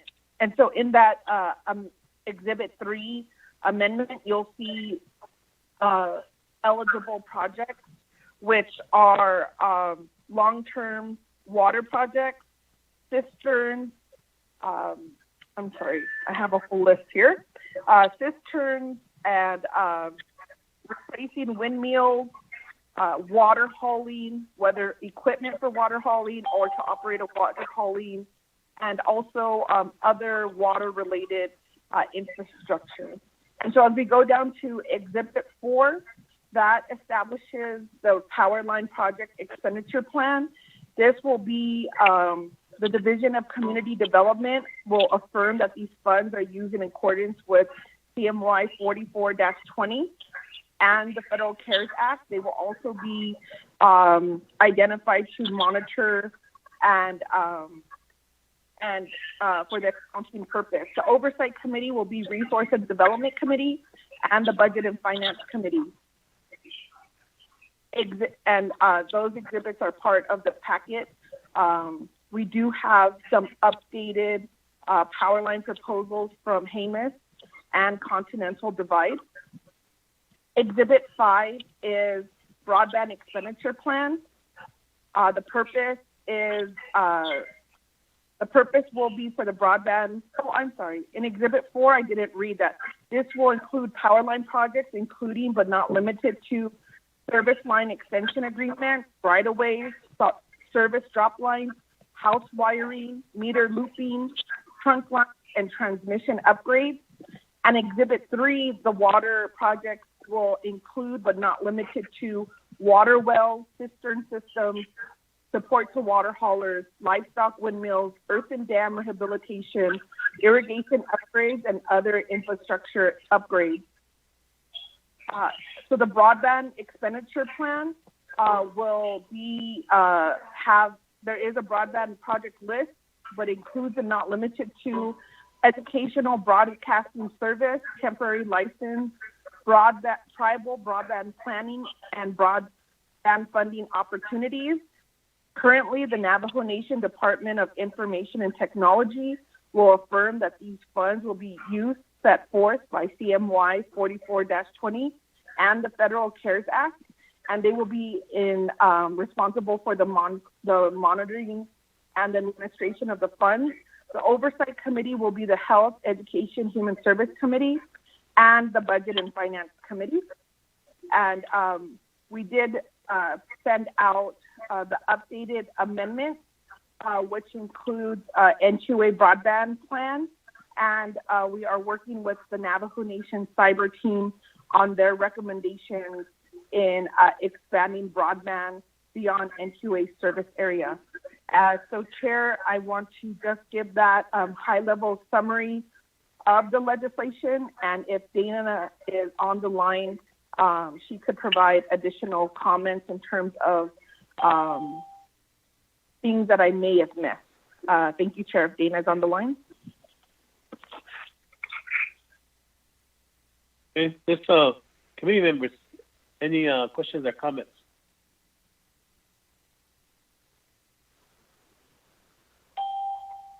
I believe Delegate Elmer Begay, are you still online with us?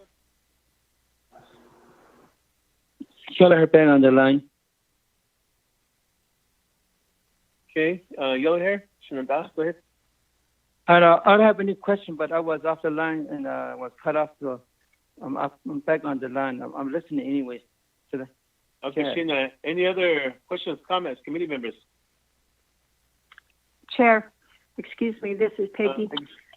There is an amendment that was introduced or actually sent out. I don't know if the committee got it from the Mariana Khan pertaining to this legislation.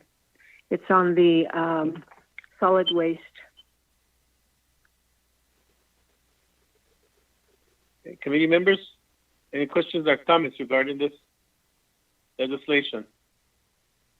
Chair. I'm not hearing any. Vice Chair Smith. Thank you, Chair. Committee members, thank you, Honorable Crotty, for introducing 0144-20. I'm trying to get caught up with all the amendments and all the changes that's taking place and the exhibits and all that. My question is, the legislation's got a lot of pages on there. and also the amendments. My printer doesn't have enough ink to print all this out, but hopefully I'll get a clean copy through Winterrock to compare notes and to try to catch up what's going on.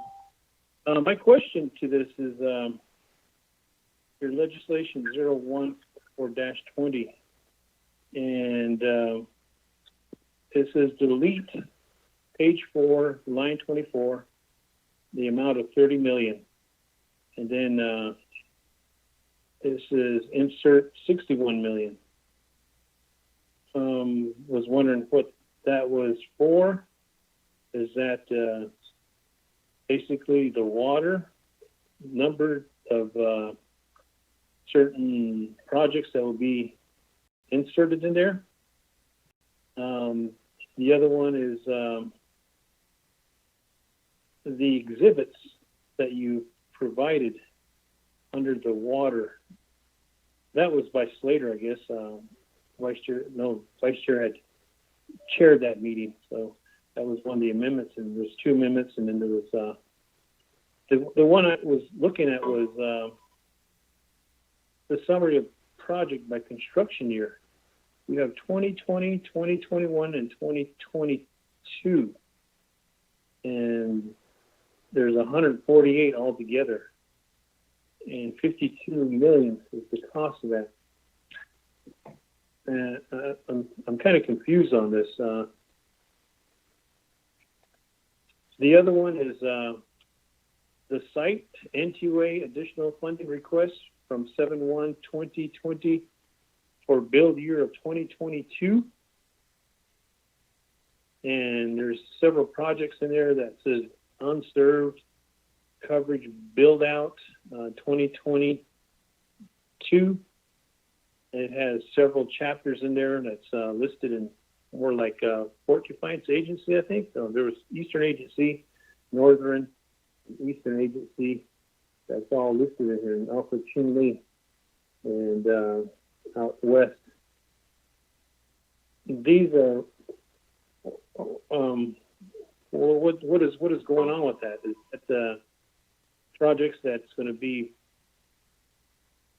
funded for 2022, or what is actually taking place? And then I see Greenfield on this next exhibit. Greenfield. It's like, who is Greenfield? Is that the contractor?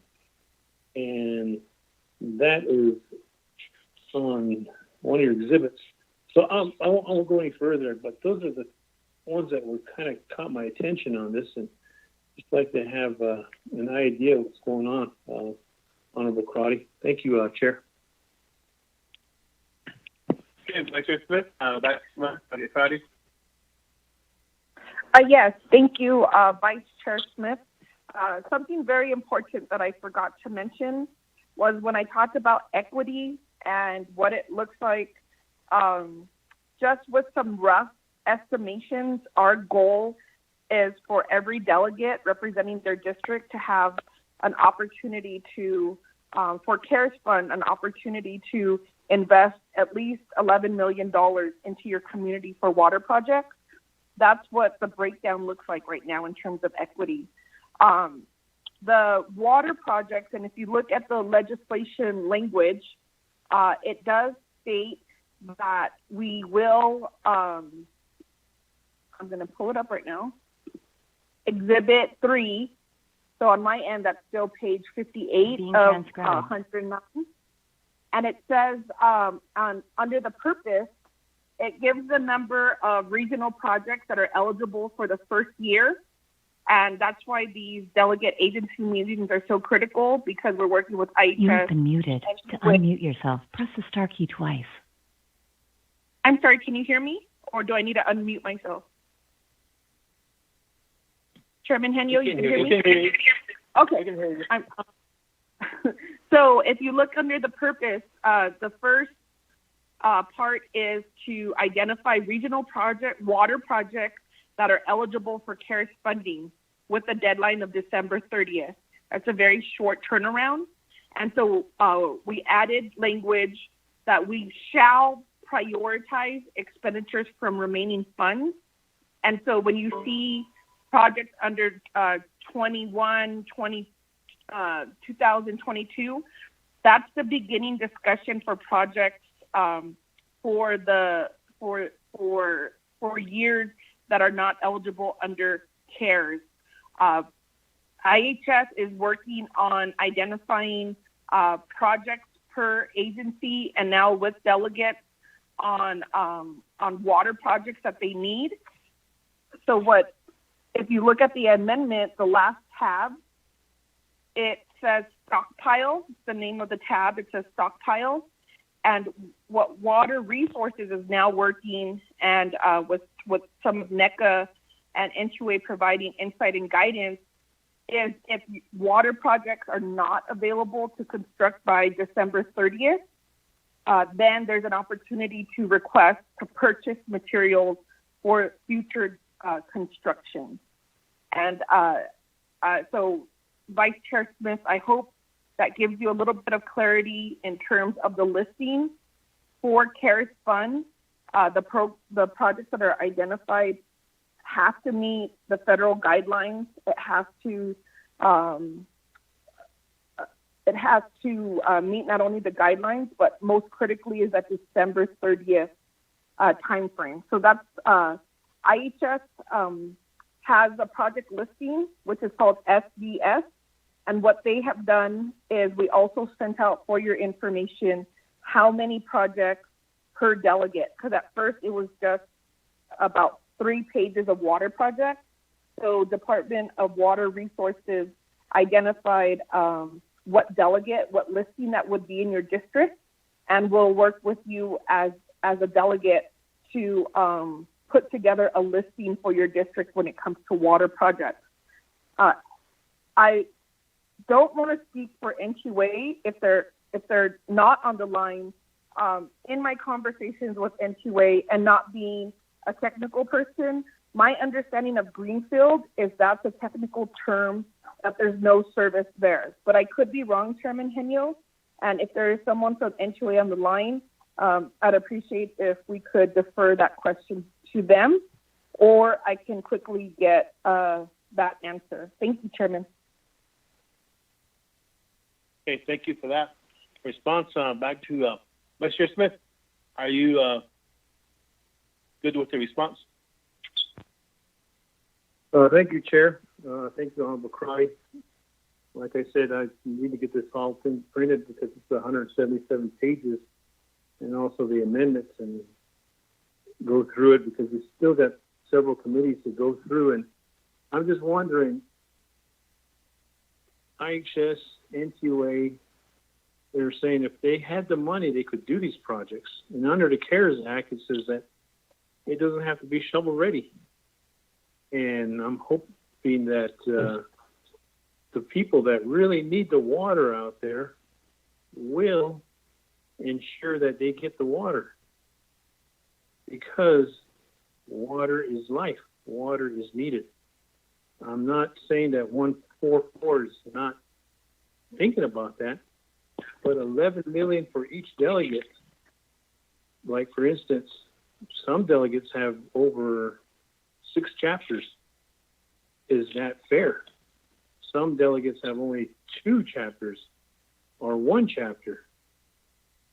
How are we deciphering that if we just go across the board and say, okay, we're just going to give you a number of dollars to work with? And I know that happened with the 180 million. Each delegate was given, I think, like 4 million or something like that, and they had divided up.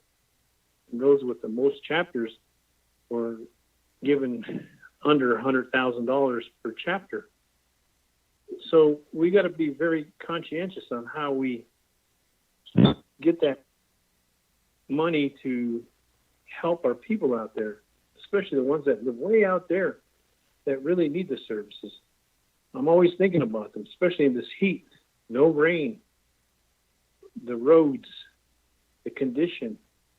It's just unbearable for folks to be hauling water on a daily basis and trying to put wear and tear on their vehicles daily and wear and tear on themselves and trying to conserve water.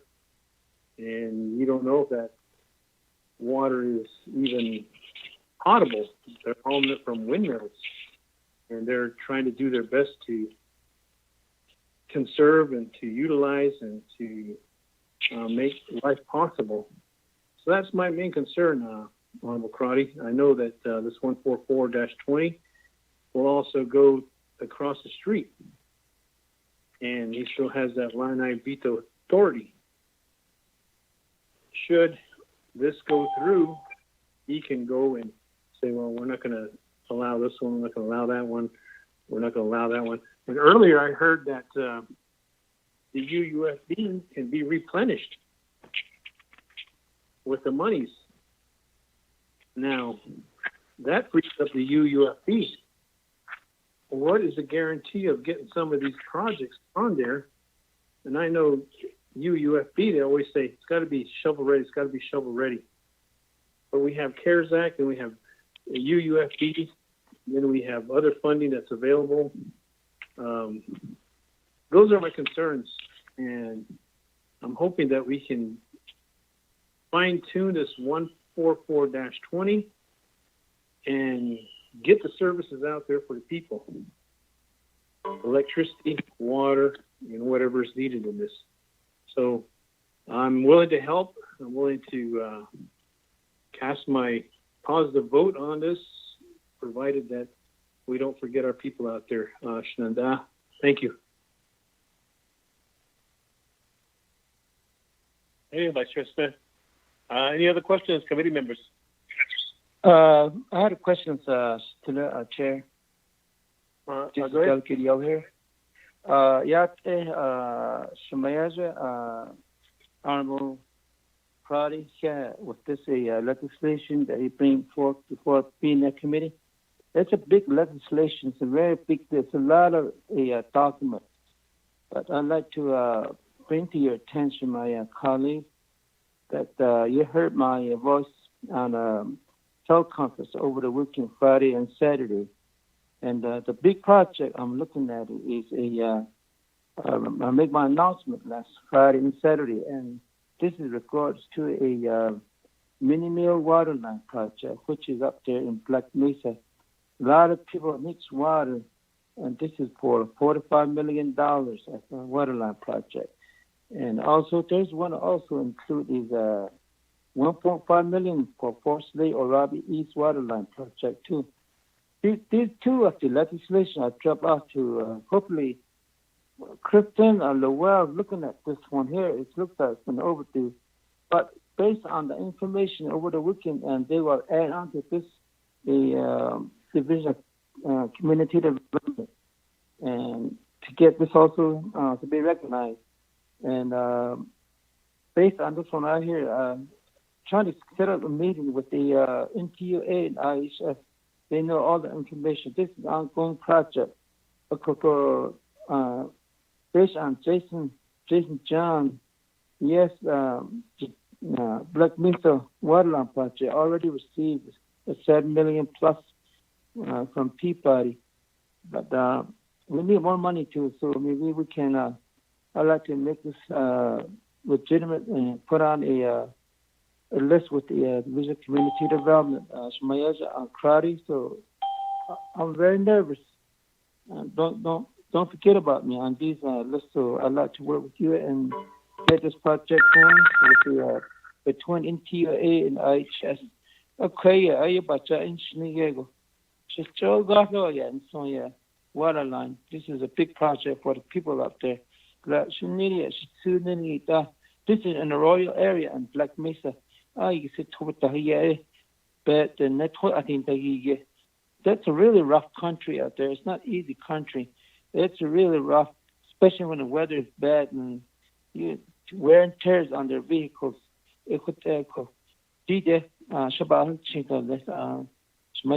Honorable Crowder Quaggy on thousand. I don't want to about station at Ani. It's a big project, so the city supported every project. Everything is emergency. You can everybody on the CARE Act. I can't not on social though. It's not controlled OMP. I don't maybe DOJ is probably on the line too. And thanks for your help too, Ms. Brodoff too. Yeah, thank you very much, Chair. Koshina, committee members, any other questions or comments? Vice Chair Smith?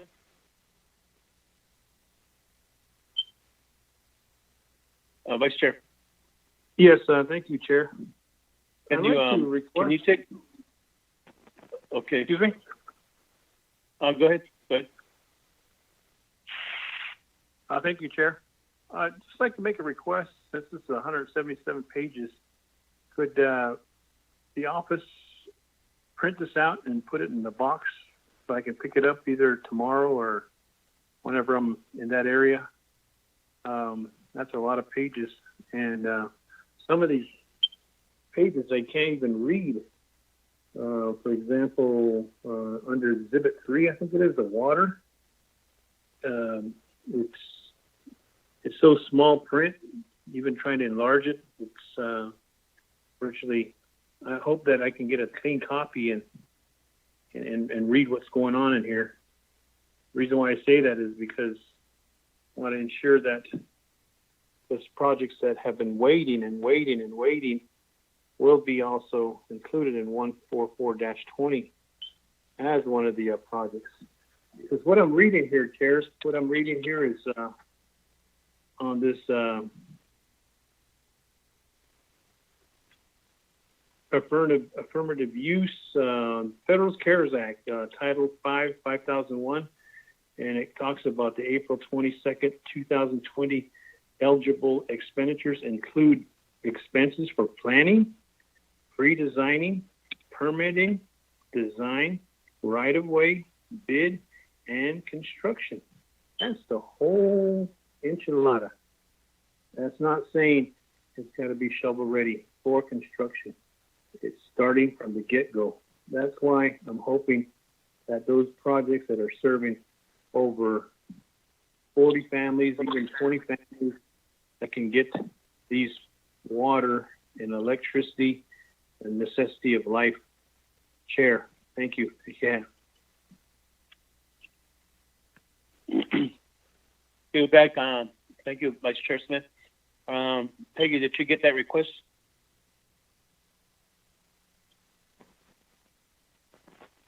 Or Ramona? I request to. Chair, I've asked Ramona to go ahead and make copies for the delegates of the 144-20. Okay, well, yeah, Vice Chair Smith and Delegate Yellowhair requesting for paper copies. Vice Chair, can you take the gavel for a little bit?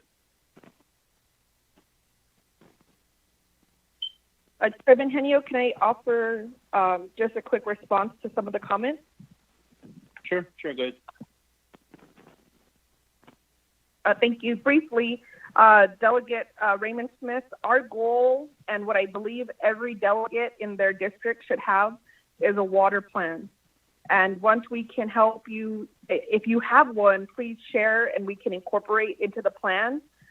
Or if we need additional support, the folks who run the water programs are standing by to help each delegate develop that water plan. The $11 million is a simple equity type and can be very fluid if delegates in their districts, once they develop their water plan, may not need or may not have projects that meet the December 30th deadline. But what we're challenged with right now is we're not finding a lot of projects that can meet that December 30th deadline. And so what we need to identify is what are eligible, whether it's purchasing supplies for the project and breaking it down for the planning, breaking it down if you need windmills or if you need water hauling. And so that's what your district water plan will encompass. I do want to say for Delegate Yellowhair, I know today's call didn't work with your schedule, but I've learned more about your project, and I think for the Many Meals project, in looking at the additional money that's available beyond CARES for this year is $4.5 million for your phase 3. And I understand that you need an additional $9 million.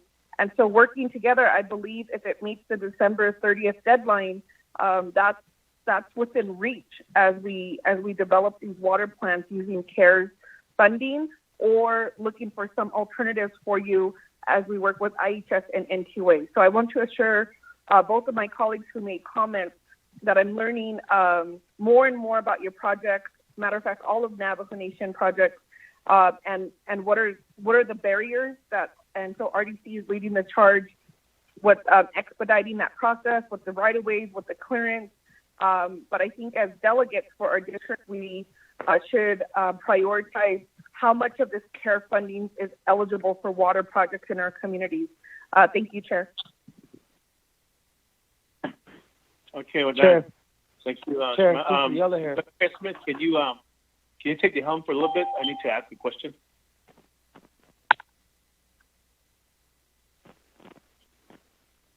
Well, thank you, Chair. I'll take the gavel over for now. Go ahead, Chair. And I think you wanted to ask a question. Go ahead. Yes, I can. Thank you, Vice Chair Smith. This is on the Budget and Finance Committee, sponsoring the legislation here, 11144-20. This is not a water project, but it's a human project, I guess you could call it, out in Tojile. And they've been working hard to get their own clinic.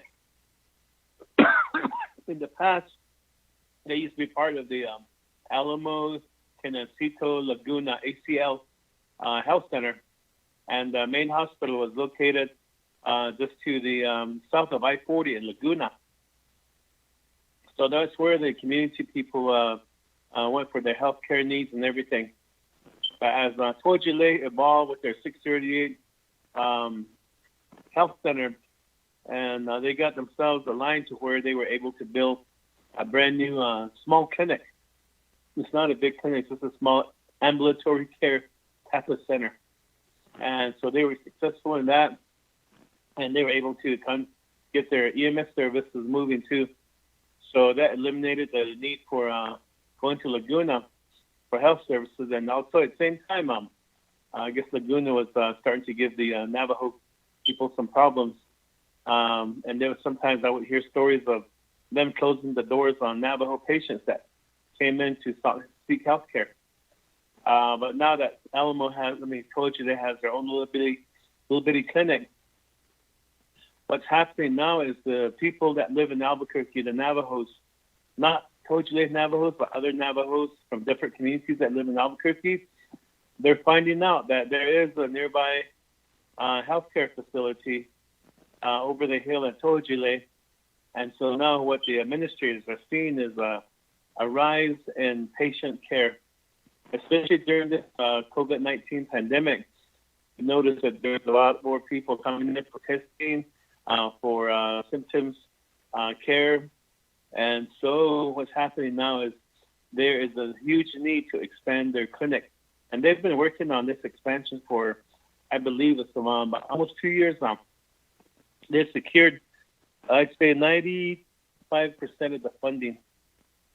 So right now, the only thing that they need is $2 million. $2 million is all they need to begin the construction process of getting the bids out. The design has been completed, from what I hear. It's just now is just to get the construction process moving and to get this clinic expansion moving forward. So with that, though, they'd be able to take care of more patients, Navajo patients that need health care. So my colleagues, for those, just $2 million. That's all they need. If we can find a way to help them, either through legislation, I have their documents that they gave to me. So I would like to propose an amendment to 144-20 at Navigatia. And I would like the support of the Budget and Finance Committee and other delegates to make this happen for the residents of Tojile and other Navajo residents that live within the Albuquerque area. Also, they're looking at also through the CARES Act another $300,000 to get a mobile health unit, so they will be able to service other parts of their community to where people don't have transportation, the elderly that are way in the back areas where they don't have running water or no power, to be able to provide health care for them. So that's why I want to, I'll be putting an amendment in if am able to, working with Kristen Lowell right now. I wish I could put it in at this committee level, and therefore we could move forward with it, but I don't know where Kristen's working on where we could add this language to it, but just wanted to make that, put that out there, Shananta, for your consideration. Thank you, Vice Chair Smith.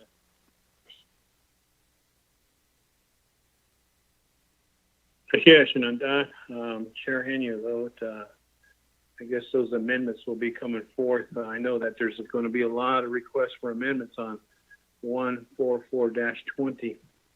This kind of sounds like the old days with the Navajo Nation Council, with the writers on behalf of the legislations, but it's all for the benefit of the people and getting our projects out there.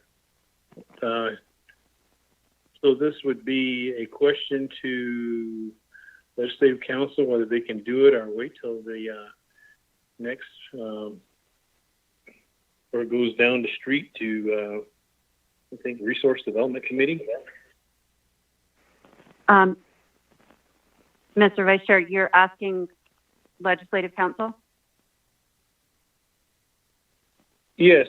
What's your take on that with the okay, as amendment? I understand, Mr. Henio indicated that he did have the document, and he can provide that to me, and I can get it ready for Navi. Another option is, so this legislation is really making its way around this week. Yesterday it was at HAS, today's at Budget and Finance. Tomorrow it is going to be in front of RDC if all things go according to plan, and Thursday at Navi. So if people have, if delegates have requests for amendments that need documents, or we just need some time to figure out where it fits into the legislation, we can get those ready for Navi, and yeah, and then obviously also at council as well, Mr. Vice Chair. Well, thank you with that information. So, Shananta, if you need to get an amendment, please provide it to Office of Legislative Council so they can fit it in their schedule to get it ready for Navikietiet, and then council's the final authority. Committee members, any other questions? Yes, 4-20.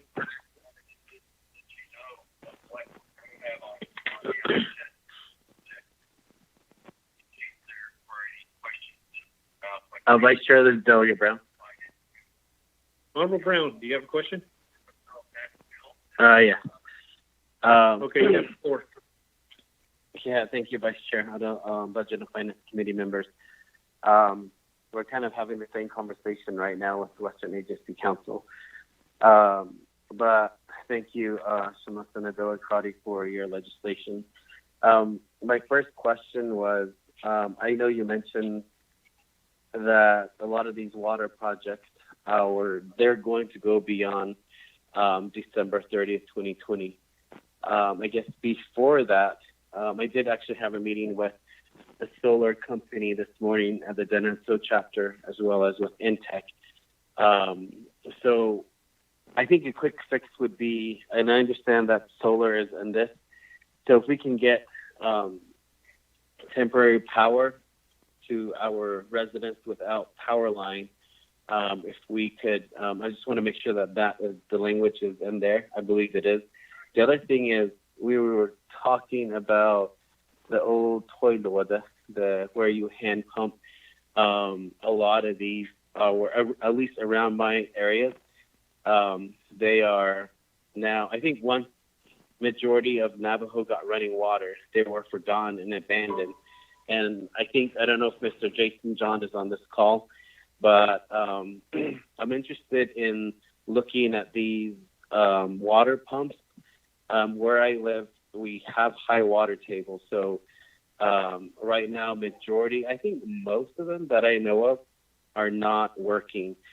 What's the feasibility in repairing those for people, especially in the remote areas? I know that there were some out there. Is there any studies right now that show that in certain areas the water table is still high enough to where we can tap into those? I know that the windmills, I know that the wind's been blowing, but people have been taking the windmill water for livestock and farming. So because some of the chapters are still closed and their water stations are not open. And the other thing would be, I'm wondering if from Navajo Water Management Water Department, what would switching those over from a water pump with a solar, what would that look like? Has Water Department thought about that, Water Resources Department, and how much would that cost? The way I'm looking at 0114-20 is it's generalized. And I think Delegate Crowdy, you mentioned that through the 24 delegates, it would be 11 point something million to each. And I think that's true equity and so I'm interested in that. I know that we do have ongoing water projects in my communities that I'm really aware of. So, and I also agree with, I'm glad that you mentioned Minnie Mills Waterline Project. I know it started with the Kayenta area, and that's something that not just Kayenta, Black Mesa, Shanto, there's 6 chapters that are impacted with that area. And I guess if we can we buy supplies? When you look at the guidelines, the CARES Act guidelines, there's specific language in there. So, and then the other thing is, can we buy those portable water stations? I know, I don't know if I know there's companies that are selling that, maybe possibly getting those for all the individuals who do not have running water. If they can have a water station.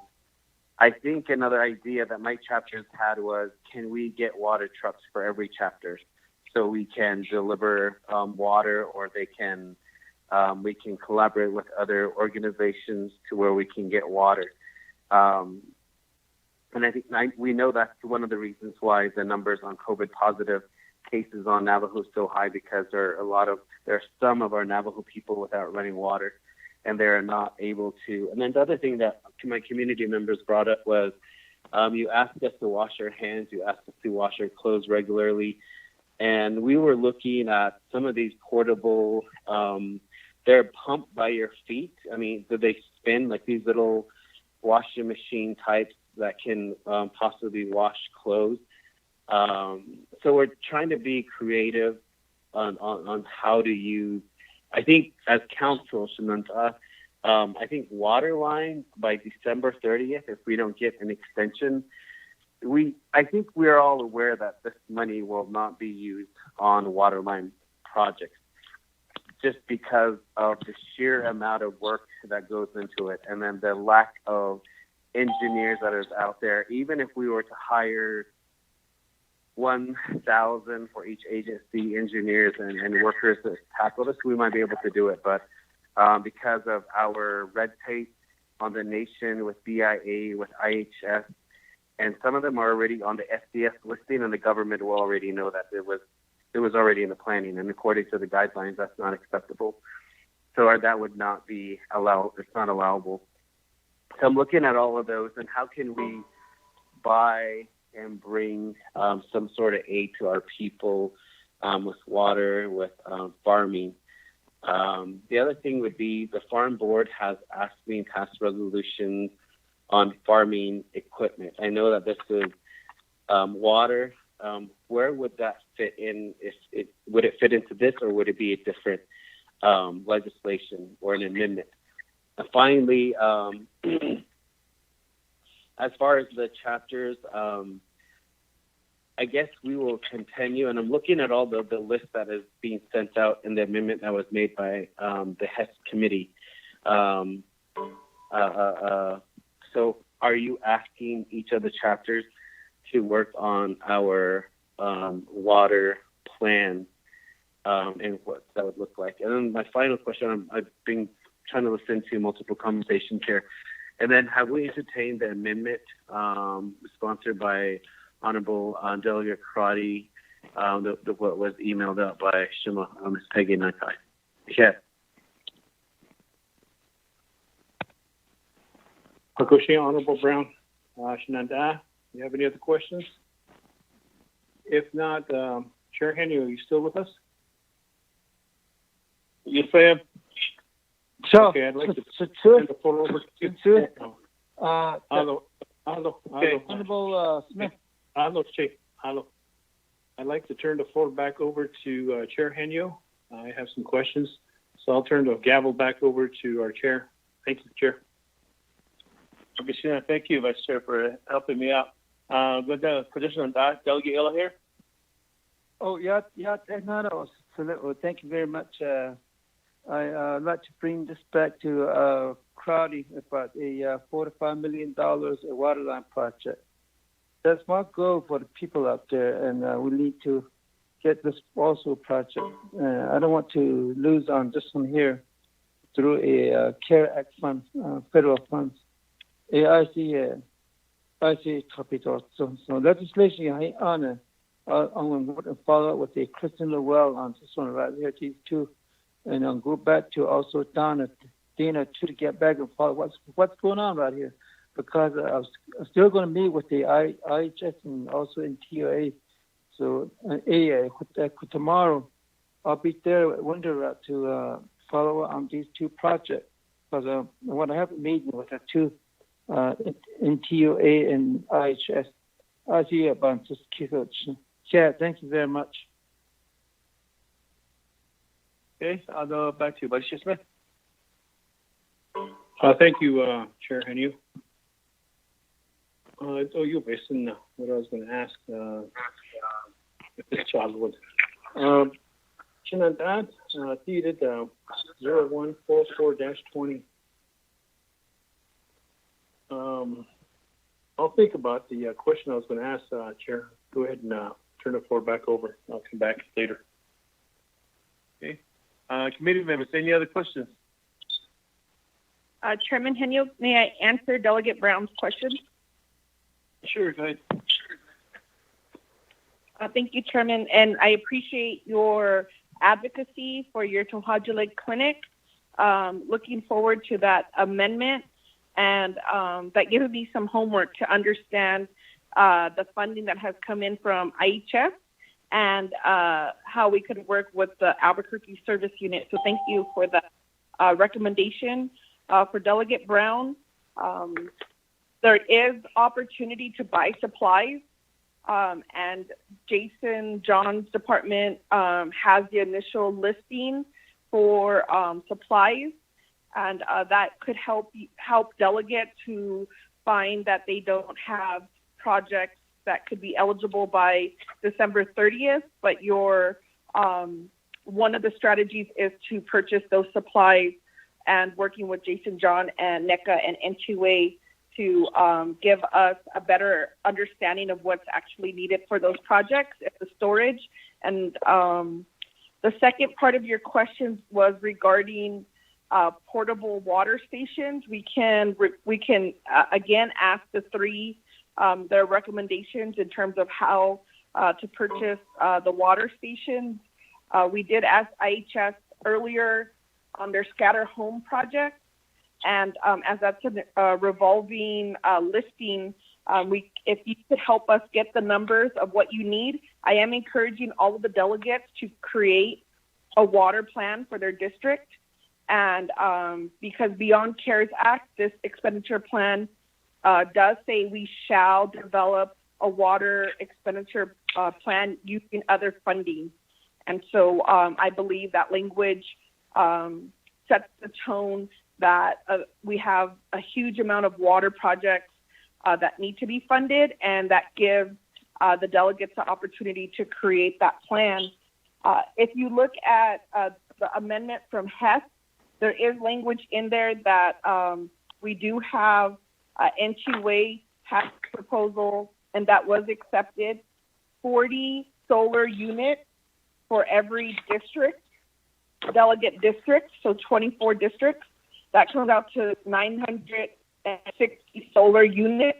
That includes a little refrigerator, the opportunity for a wind controlled pump for the cistern system, and in addition to the 960 solar units, an additional 40 units that would be prioritized for Navajo veterans. So I do encourage each delegate and each district to create a water project.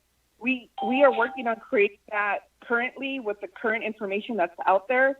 We also recommend that your LDAs get involved and can start crafting this for delegates so that because you'll have a listing from IHS, you'll have a listing from your community and your in reviewing your 5-year community plans.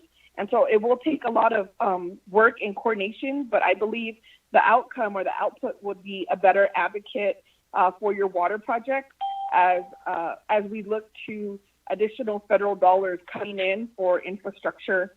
I do want to say the amendment did go out there for the solid waste and have not yet entertained that amendment. And for Delegate Yellowhair, she has, let's break down. I know that your project is in phases. Let's get that together for you so you know exactly where we're at, and we can start identifying funding to move that project along, not only with Many Mules, but with all of the projects delegates have been championing across Navajo Nation. Thank you very much, committee members.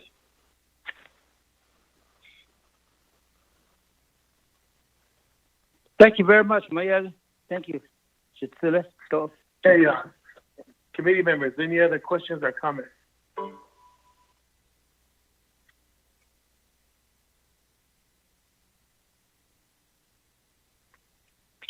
Hearing none, I'll call for the question.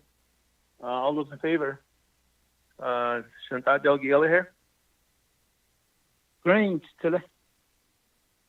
Vice Chair Smith? Green. Shema Delegate Crowdy? Delegate Amber Kinnensbaugh-Crotty votes green. Thank you. Yeah, Delegate Nathaniel Brown? Question really quick. Is this on the main motion? I wanted to make an amendment. Oh, main motion. Main motion.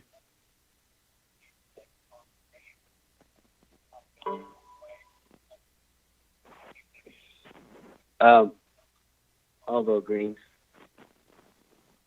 Green? I can't barely hear you. Delegate Brown.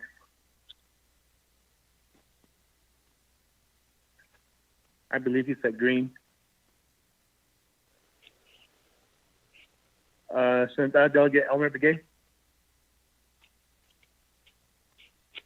Delegate Elmer Begay. Okay, Peggy, did you hear Delegate Brown's vote? Yes, I did, Chair. Delegate Brown indicated that he voted green. Okay, with that, we have 4 in favor, 0 opposed, Chair not voting. And this moves on to to the next committee, I believe it's RDC. So with that, Delegate Crowdy for bringing this before the Budget Finance Committee meeting, and then we shall move forward.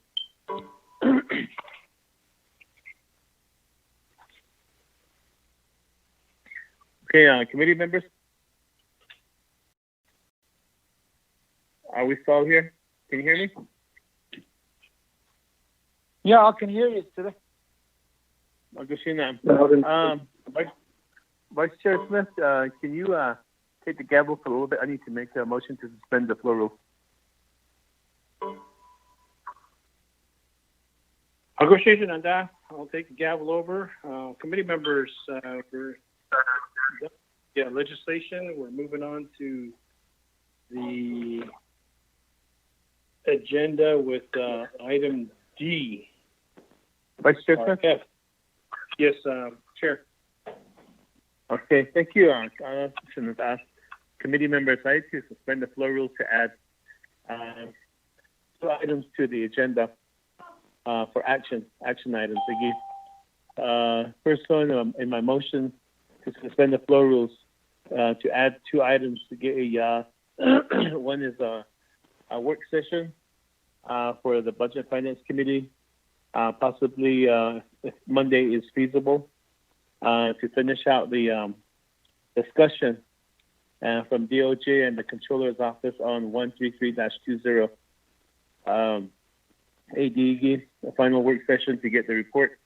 Though the other one, to get the special Budget and Finance Committee meeting to discuss 133-20, which will be on Tuesday.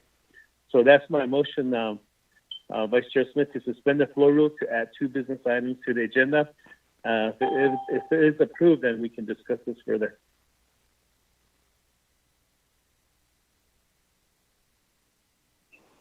We have a motion to suspend the floor rules to items to be considered work session and also legislation for the next day on Tuesday. Do we have a second? I'll take second, Delegate Yellow Hair. Second by Shiche, Delegate Yellow Hair. Any questions on the suspension of floor rules?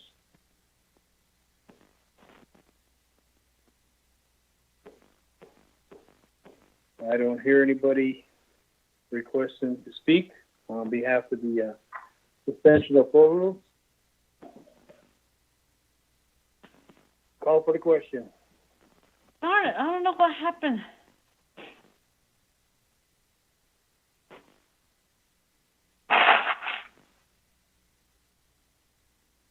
Call for the question. Honorable Jimmy Yellowhair? Green, Chitsu. Honorable Jimmy Yellowhair votes green. Honorable Jamie Henyo? Green. Honorable Henyo votes green. Honorable Amber Crotty? Delegate Amber Tinnus-Crotty votes green. Thank you. Honorable Crotty votes green. Honorable Nathaniel Brown? Delegate Brown votes green. Yeah. Honorable Brown votes green. Honorable Elmer Begay? Could you guys please mute your phones? We can hear somebody saying, I don't know. Honorable Elmer Begay, for voting on the suspension of floor rules. To add on. Second call. Honorable Elmer Begay.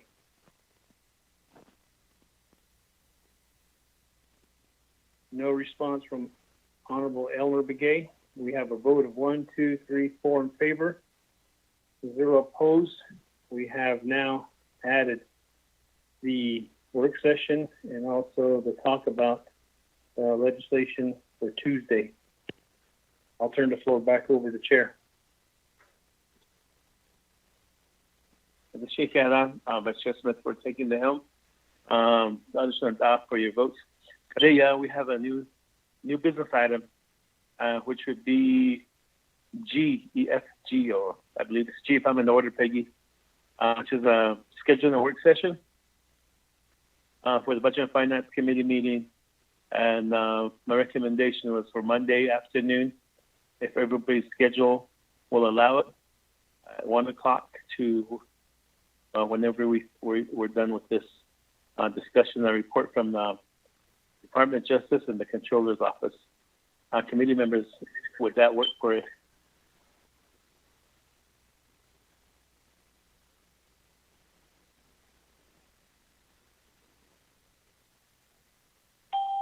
Henyo, Vice Chair. First, before I do it, let me get a motion. Is there a motion for discussion? Yellow Hair, I'll make motion. Okay, motion by Shindat Delegate Yellow Hair. Is there a second?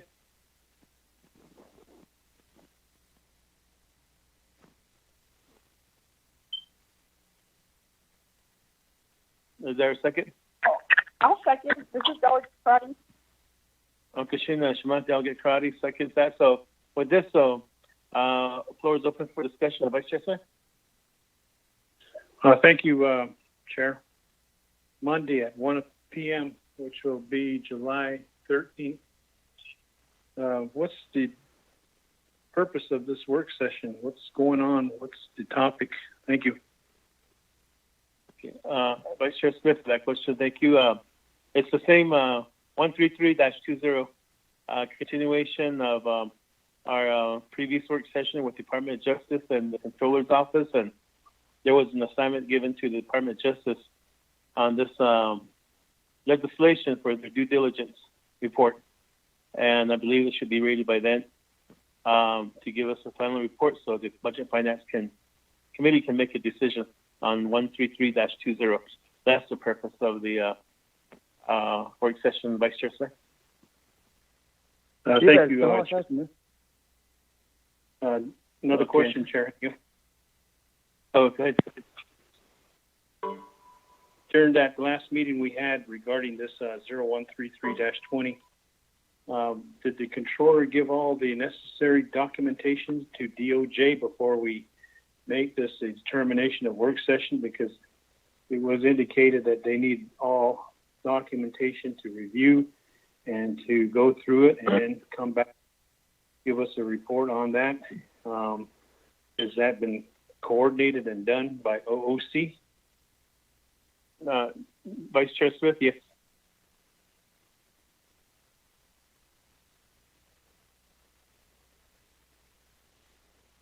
Yes, Vice Chair Smith.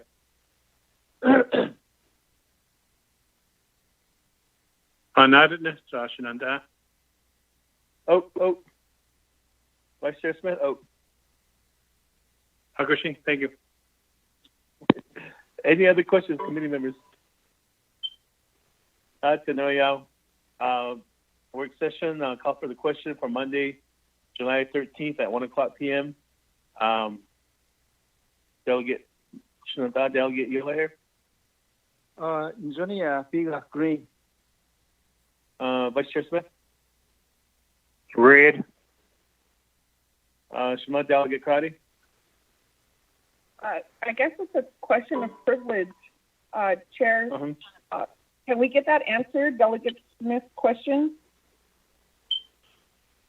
Okay, well, while we're doing this, please pause in the voting. Ms. Controller Kirk, are you still on the line?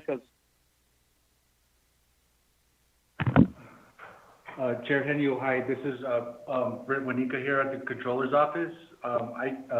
Chair Kirk has stepped out, so I'm here now if you need me to answer that. Okay, go ahead. Yes, everything was provided. Both parties got engaged and they are discussing. So, yes. Committee members, does that answer that question for you? If I could just get concurrence from Navajo Department of Justice. Thank you, Chair. I believe the only person on there is, I think, Mel Rodas. Are you still on the line, Mel Rodas? Good afternoon, Mr. Chair, members of the committee. I'm still here. Okay. Are you I believe that we've received, yes, sir. I believe that we've received the relevant documentation.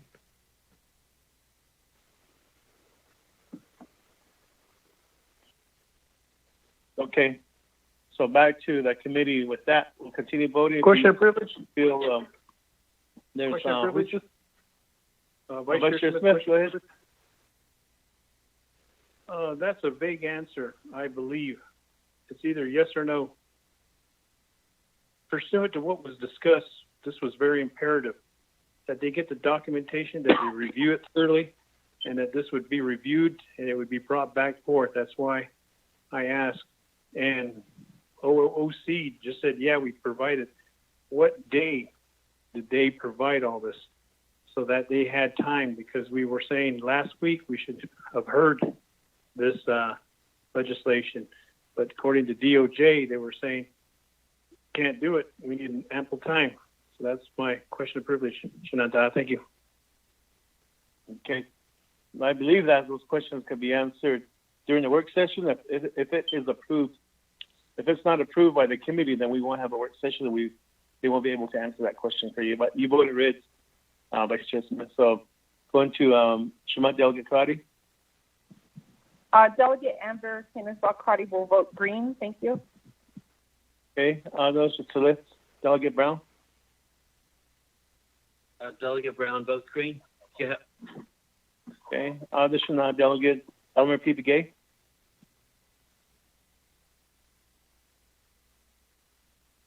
Delegate Elmer P. Begay. Okay, we have 3 in favor, 1 opposed, chair not voting. Motion carries. Thank you, committee members. With this, next item on the agenda would be GH. I believe it's H if I'm in order, Peggy, which is scheduling a special Budget and Finance Committee meeting regarding 133-20 and other pressing legislation that might need our attention too, like with Delegate Daniels, 051-20. I believe that needs our attention too also, and other pressing legislation. So with that, committee members, is there a motion?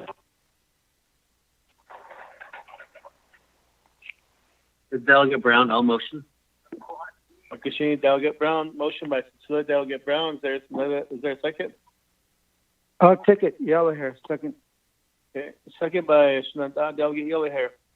Committee members, proposal for a special Budget and Finance Committee meeting Tuesday, July 14th at 10 o'clock in the morning. Any questions or comments? I have a question, Chair. Delegate Crotty. Yes, thank you, Chairman. So it's hard for me to, because it's for legislation 0133-20, I'm just wondering, it's hard for me to say if this would be in order because I haven't heard, we're going to have a work session. Is there a way that we can defer this to when we have the work session so we understand? I'm just trying to understand the rationale here on what we're doing with this legislation because we've heard it. It's been, I believe, was the last action, was it tabled or was deferred? I know I made the motion. I can't remember because I remember I tried to defer it back to investment committee. That didn't work out. So I think I tabled it with a work session and then we're going to have a work session Monday. You're the sponsor. So I don't know if you feel, will it be in order on Tuesday the 14th or should we wait until after the work session? I'll need some guidance. Thank you. Okay, it's tabled at the last Budget and Finance Committee meeting prior to today. And then we asked for a work session with the Controller and Department of Justice and the due diligence issue came up. So there was a question that needs to be answered by Department of Justice. So they were given the assignment to work together, the DOJ and OOC. Other with that, what is now is that the work session will be Monday, July 13th, to get the final updates and the findings from the Department of Justice on this legislation. And then the very next day, which is Tuesday, the 14th, Budget and Finance will be considering the legislation whether to vote up or down on it to move forward with the legislation or not. I'm hoping I'm answering your questions, Delegate Crotty. So the meeting will be the next day after the work session.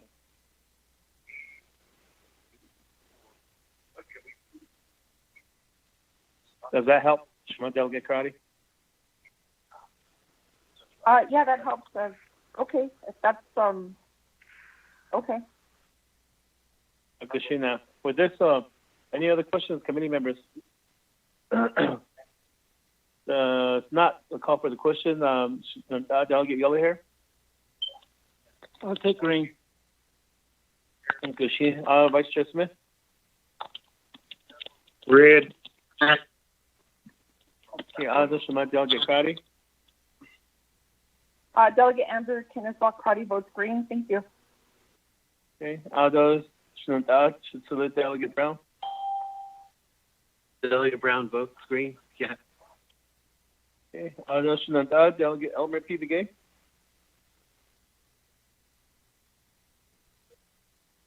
Delegate Elmer P. Begay. We have 3 in favor, 1 opposed, chair not voting. Motion carries. So with this last item on our agenda for closed session, scheduling, Baka. Peggy. Are you still on the line with us? Chair. Vice Chair, Delegate Yellowhair. Just for Tuesday's meeting, Budget Finance Committee, that's starting at 10 o'clock, yeah. Oh. 10 o'clock, okay. All right. Last item on the agenda is scheduling. I believe this is what we just did here. So item 8, close the session. Written announcement. Chair. Excuse me, Peggy, Chair. go ahead. The scheduling is for your second meeting in July. July 21st is during the summer session, and so we need to get that rescheduled unless, usually it's rescheduled. I know that this date, the 21st, was what OMB was looking at to have the BIM legislation ready and et cetera, et cetera. So perhaps it might be something that you might consider for later towards the end of the month, like maybe the 24th or 23rd of that week or the following week, basically, because I don't know where the BIM is as far as getting a legislation dropped for that. Okay, thank you for that, Peggy. Committee members, last spring session, we did a 1-day session because of the reports that we just accepted them as written reports and went straight to legislations, and legislations took like the better part of that day, and we were done. But our committee meeting is the second Tuesday on the 21st, and it's during the spring session. So this recommendation from our advisor is if we can move, the committee wishes to move it further down the week to the 23rd, which is Thursday, or Friday, the 24th. It's open for discussion, committee members. We can do that today. Chair Henry. Vice Chair Smith, go ahead. Since the committee members voted for, yes, thank you, Chair and committee members. Since you voted for the 14th, why don't you just make that the regular meeting on behalf of the alternative meeting for the 21st? Because I know that 0144-20 is going to be entertained during the summer session.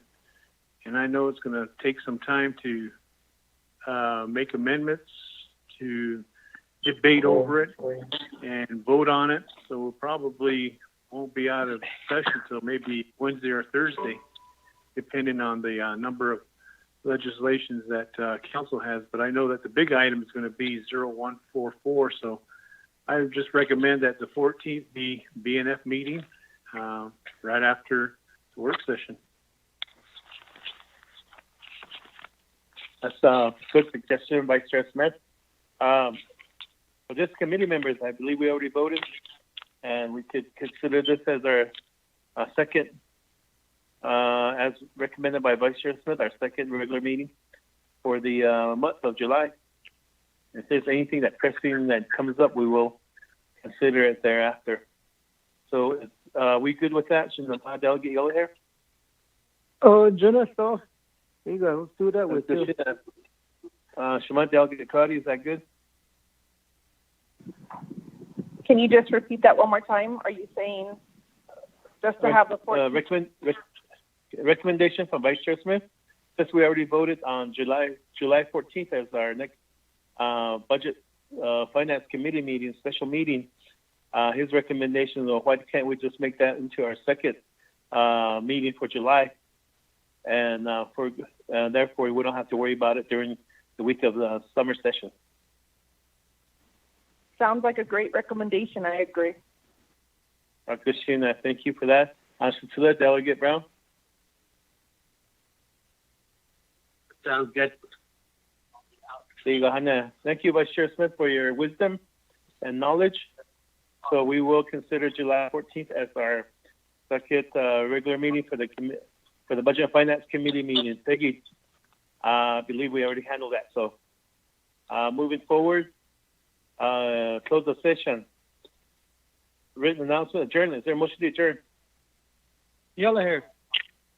Second. Motion by Yellow hair, second by Select Delegate Brown. Any questions or comments regarding adjournment?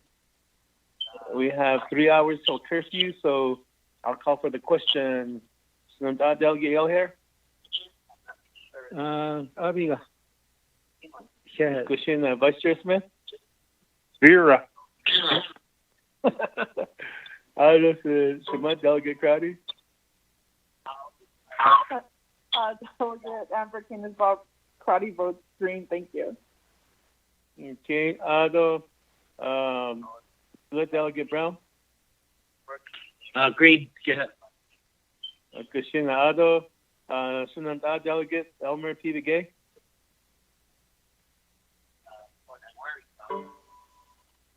Delegate Elmer P. Begay. Okay, with that, we vote 4 in favor, 0 opposed for adjournment at 4:46